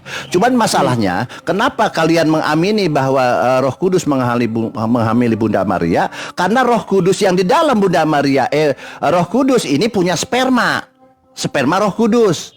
Nah, tolong jelaskan kepada saya. Mana datanya ada sperma Roh Kudus? Loh, Mana datanya? belum tahu ya Allah. Ciluga yang bilang. Ciluga. Pertanyaan bagus. Jadi gini teman-teman. Siapa yang bilang itu? Maria. Bibel. Saya boleh masuk dikit, Abanda, anak Bang. Ada Bibelnya, ada datanya. Sebentar Saya boleh masuk dikit, Bang Anda. Silakan. Iya, Bu Darni, ini menarik ya tentang Roh Kudus. Sebenarnya mana sih yang lebih hebat daripada Yesus, ya kan? Kalau berdasarkan Lukas 1:15, Yohanes Pembaptis akan besar di hadapan Tuhan dan ia tidak akan minum anggur atau minuman keras dan ia akan penuh dengan Roh Kudus mulai dari rahim ibunya. Sementara Yesus sendiri 30 tahun umurnya baru ada Roh Kudus. Gimana ceritanya ini? Di Matius 3:16 nomor 17, di Markus 1 nomor 10 nomor 11, di Lukas 3:21-22, dan Yohanes 1:32. Jawab. Ia akan penuh dengan Roh Kudus. Lukas 1. Tanya, itu perbedaannya gini ya. Kalau di dalam Markus, di dalam Lukas 1 ayat 5 itu, pada zaman Herodes Raja Yudea ada seorang imam yang bernama Zakaria. Dari rombongan Abi istrinya berasal dari keturunan Harun, namanya Elizabeth. Apa itu? Lukas 1 ayat 5. Ya, silakan. Apa hubungannya? Apa hubungannya dengan Yesus? Di sini kan Yohanes lebih baik karena dia di dalam kandungan sudah dipenuhi Roh Kudus, sementara Yesus menunggu 30 tahun lamanya baru ada Roh Kudus. Oh, bukan. Nah, itu pertanyaannya. Kalau Silakan. Johannes itu kan memang dia ada karena persetubuhan ayah dan ibunya. Maka kok larinya ke situ? Persetubuhan gimana bisa nyambung? Iya. Jadi Yesus ini adalah firman Elohim yang datang kepada Maria. Beda dong. Johannes itu manusia biasa, sementara Yesus itu adalah gelarnya Tuhan. Nah, hakikatnya Elohim berbeda. Ya, itu dia perbedaannya. Oke, singkat dan tepat. Jangan samakan Johannes dengan Yesus. Johannes itu manusia biasa yang berdosa, mati dan membusuk dimakan belatung di tanah. Itu yang berdosa. Bu Darni, bukan Tapi ke situ Yesus, poinnya. Dia tidak ada mati membusuk di tanah, tidak. Pertanyaan saya, Nah, Yohanes itu juga. ini kan dari sampai rahim ibunya dipenuhi Roh Kudus, sementara Yesus ini kan baru dipenuhi Roh Kudus setelah berumur 30 tahun. Oke, Anda mengelak di situ kan dan larinya ke firman apalah. Nah, di Yohanes 3:30, coba bacakan saya. Narasinya begini kalau nggak salah, ya Yesus berkata demikian karena mereka katakan bahwa ia kerasukan roh jahat. Siapa yang kerasukan roh jahat di sini? Yesus atau siapa? Silakan. Yohanes 3 30 coba. ayat 30 kita baca pakai dalil. Ayat 30. Percakapan dengan Nikodemus, Yohanes 3 ayat 30. Kesaksian Yohanes tentang Yesus ayat 30. Ya, ada. Yaitu siapa? Ia harus makin besar, tetapi aku harus makin kecil. Ya, siapa yang datang dari atas adalah di atas semuanya. Nah, itu Yesus datang dari atas, di atas Yohanes, di atas para nabi. Oke. Nah, itu dia ya. Lalu ayat 32 di 31, siapa yang datang dari atas adalah di atas semuanya. Yesus datang dari atas, berarti Yesus di atas Yohanes. Siapa yang berasal dari bumi adalah dari bumi. Yohanes berasal dari bumi, persetubuhan ayah dan ibunya, dan berkata-kata tentang hal-hal di bumi. Siapa yang datang dari surga adalah di atas semuanya. Yesus datang dari surga, jadi di antara semuanya itu tidak ada apa-apanya. Itu dia. Baik, coba bukakan saya Markus 3:30 coba. Markus 3:30. Tapi udah tadi kan Markus 3 ayat 30. Iya, tadi kan Yohanes tuh. Markus 3:30. Iya, yang berhikmat. Ya. 3 ayat 30. Ini tadi tentang Yesus dan Beelzebul, ya. Ayat 29, namun siapa saja yang menghujat Roh Kudus tidak mendapat ampun selama-lamanya, melainkan bersalah karena berbuat dosa yang kekal. Ia berkata demikian karena mereka mengatakan bahwa ia kerasukan roh jahat. Nah, siapa yang kemasukan roh jahat? Bahwa ia kerasukan roh jahat. Namun siapa yang menghujat Roh Kudus? Ini kita baca mulai dari Yesus dan Beelzebul. Iya, pertanyaan saya dibaca satu perikop. Silakan, pertanyaan saya, siapa yang kerasukan roh jahat di sini? Itu yang didapat Yesus pada saat itu, dan ahli Taurat yang datang daripada Yerusalem berkata ia kerasukan Beelzebul. Dan dengan itu mereka mengatakan Yesus kerasukan Beelzebul. Itu orang-orang yang di sana, ahli-ahli Taurat mengatakan karena Yesus sangat cerdas. Para rabi aja diajarnya, masih kecil dia. Jadi dianggap orang dia kerasukan Beelzebul gitu. Dengan kuasa pemimpin setan ia mengusir setan. Yesus memanggil mereka lalu berkata kepada mereka dalam perumpamaan, bagaimana iblis dapat mengusir iblis? Jika suatu kerajaan terpecah, kerajaan itu tidak dapat bertahan. Dan jika suatu rumah tangga terpecah, rumah tangga itu tidak dapat bertahan. Demikianlah juga kalau iblis berontak melawan dirinya sendiri dan kalau pertanyaan saya, siapa yang dimaksudkan di sini di Markus 3:30? Ya, Yesus berkata kedemikian karena mereka katakan bahwa ia kerasukan roh jahat. Apakah Yesus yang dirasuki roh jahat atau siapa di sini? Iya, pada saat itu mereka mengatakan Yesus kerasukan roh jahat karena saking cerdasnya Yesus ini mengajar rabi-rabi Yahudi masih kecil. Bayangkan itu. Kenapa lari ke situ? Taurat diajari Yesus. Maka pertanyaan saya simpel itu, ya kan? Yesus. Karena yang dimaksudkan Roh Kudus ini tidak boleh dihujat karena mendapatkan kebinasaan yang kekal. Saya belum bertanya siapa Roh Kudus ini, karena Roh Kudus ini bisa merujuk kepada Gabriel. Pertanyaan saya, siapa yang dimaksudkan kerasukan roh jahat? Ini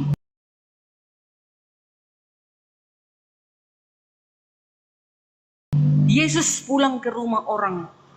Cari semua. Banyak datang lagi ke berkerumun sehingga makan pun mereka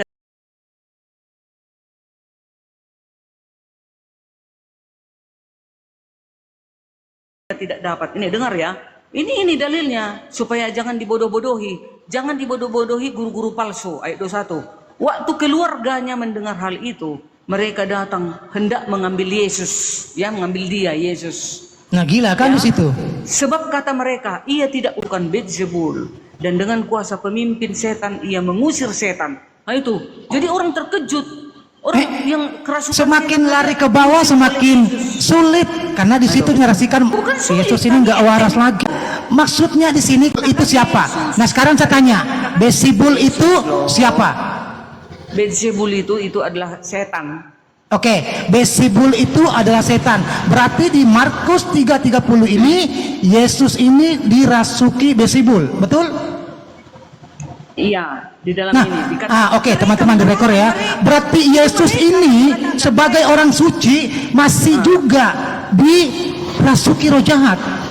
Logis tidak? Aduh, gimana sih kalian? Aduh. Karena cerdasnya Yesus ini, iblis saja dihempaskannya. Jadi orang-orang pada saat itu menganggap Yesus ini kerasukan Beelzebul karena sang Nggak nyambung malah. Ketidakwarasan Yesus sampai di Markus itu terbawa kegilaannya gitu loh. Bertobatlah kalian. Aduh, makanya dikatakan Yesus bertobat, waspadalah kepada guru-guru palsu yang mengajarkan Injil-Injil di luar dari Injil yang ada ini. Kalian lihat. Nggak usah ke Injil-Injil.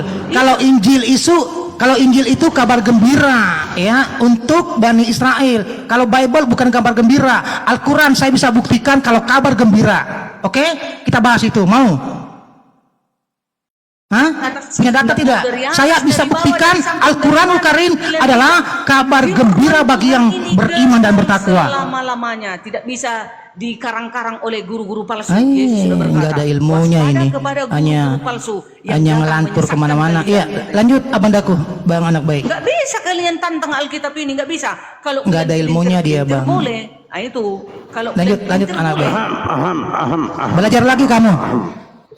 Oke, kita bahas langsung aja. Guru-guru palsu.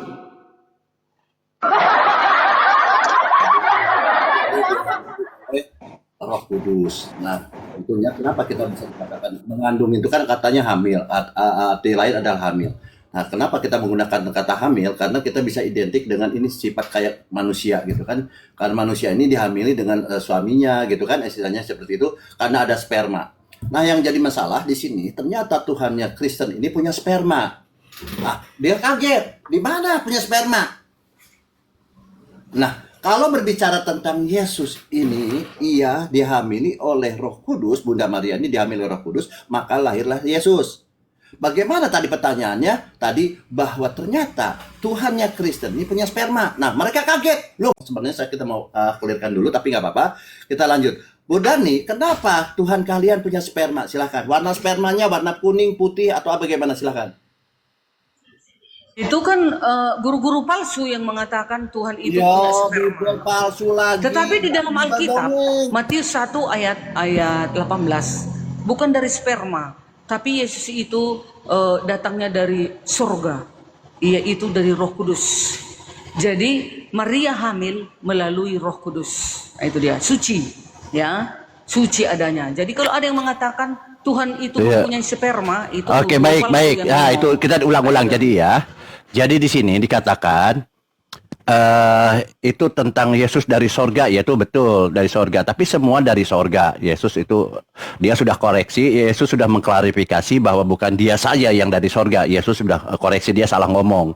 Karena kalau baca Yohanes 17 ayat 16 di sini katakan sebelum lari ke sperma ya, dia koreksi omongannya sendiri. Ternyata bukan dia saja yang dari sorga. Dia bilang mereka nih bukan dari dunia, sama seperti aku.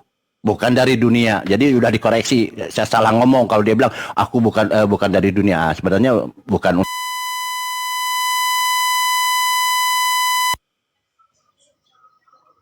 Nggak ada suara, Bur.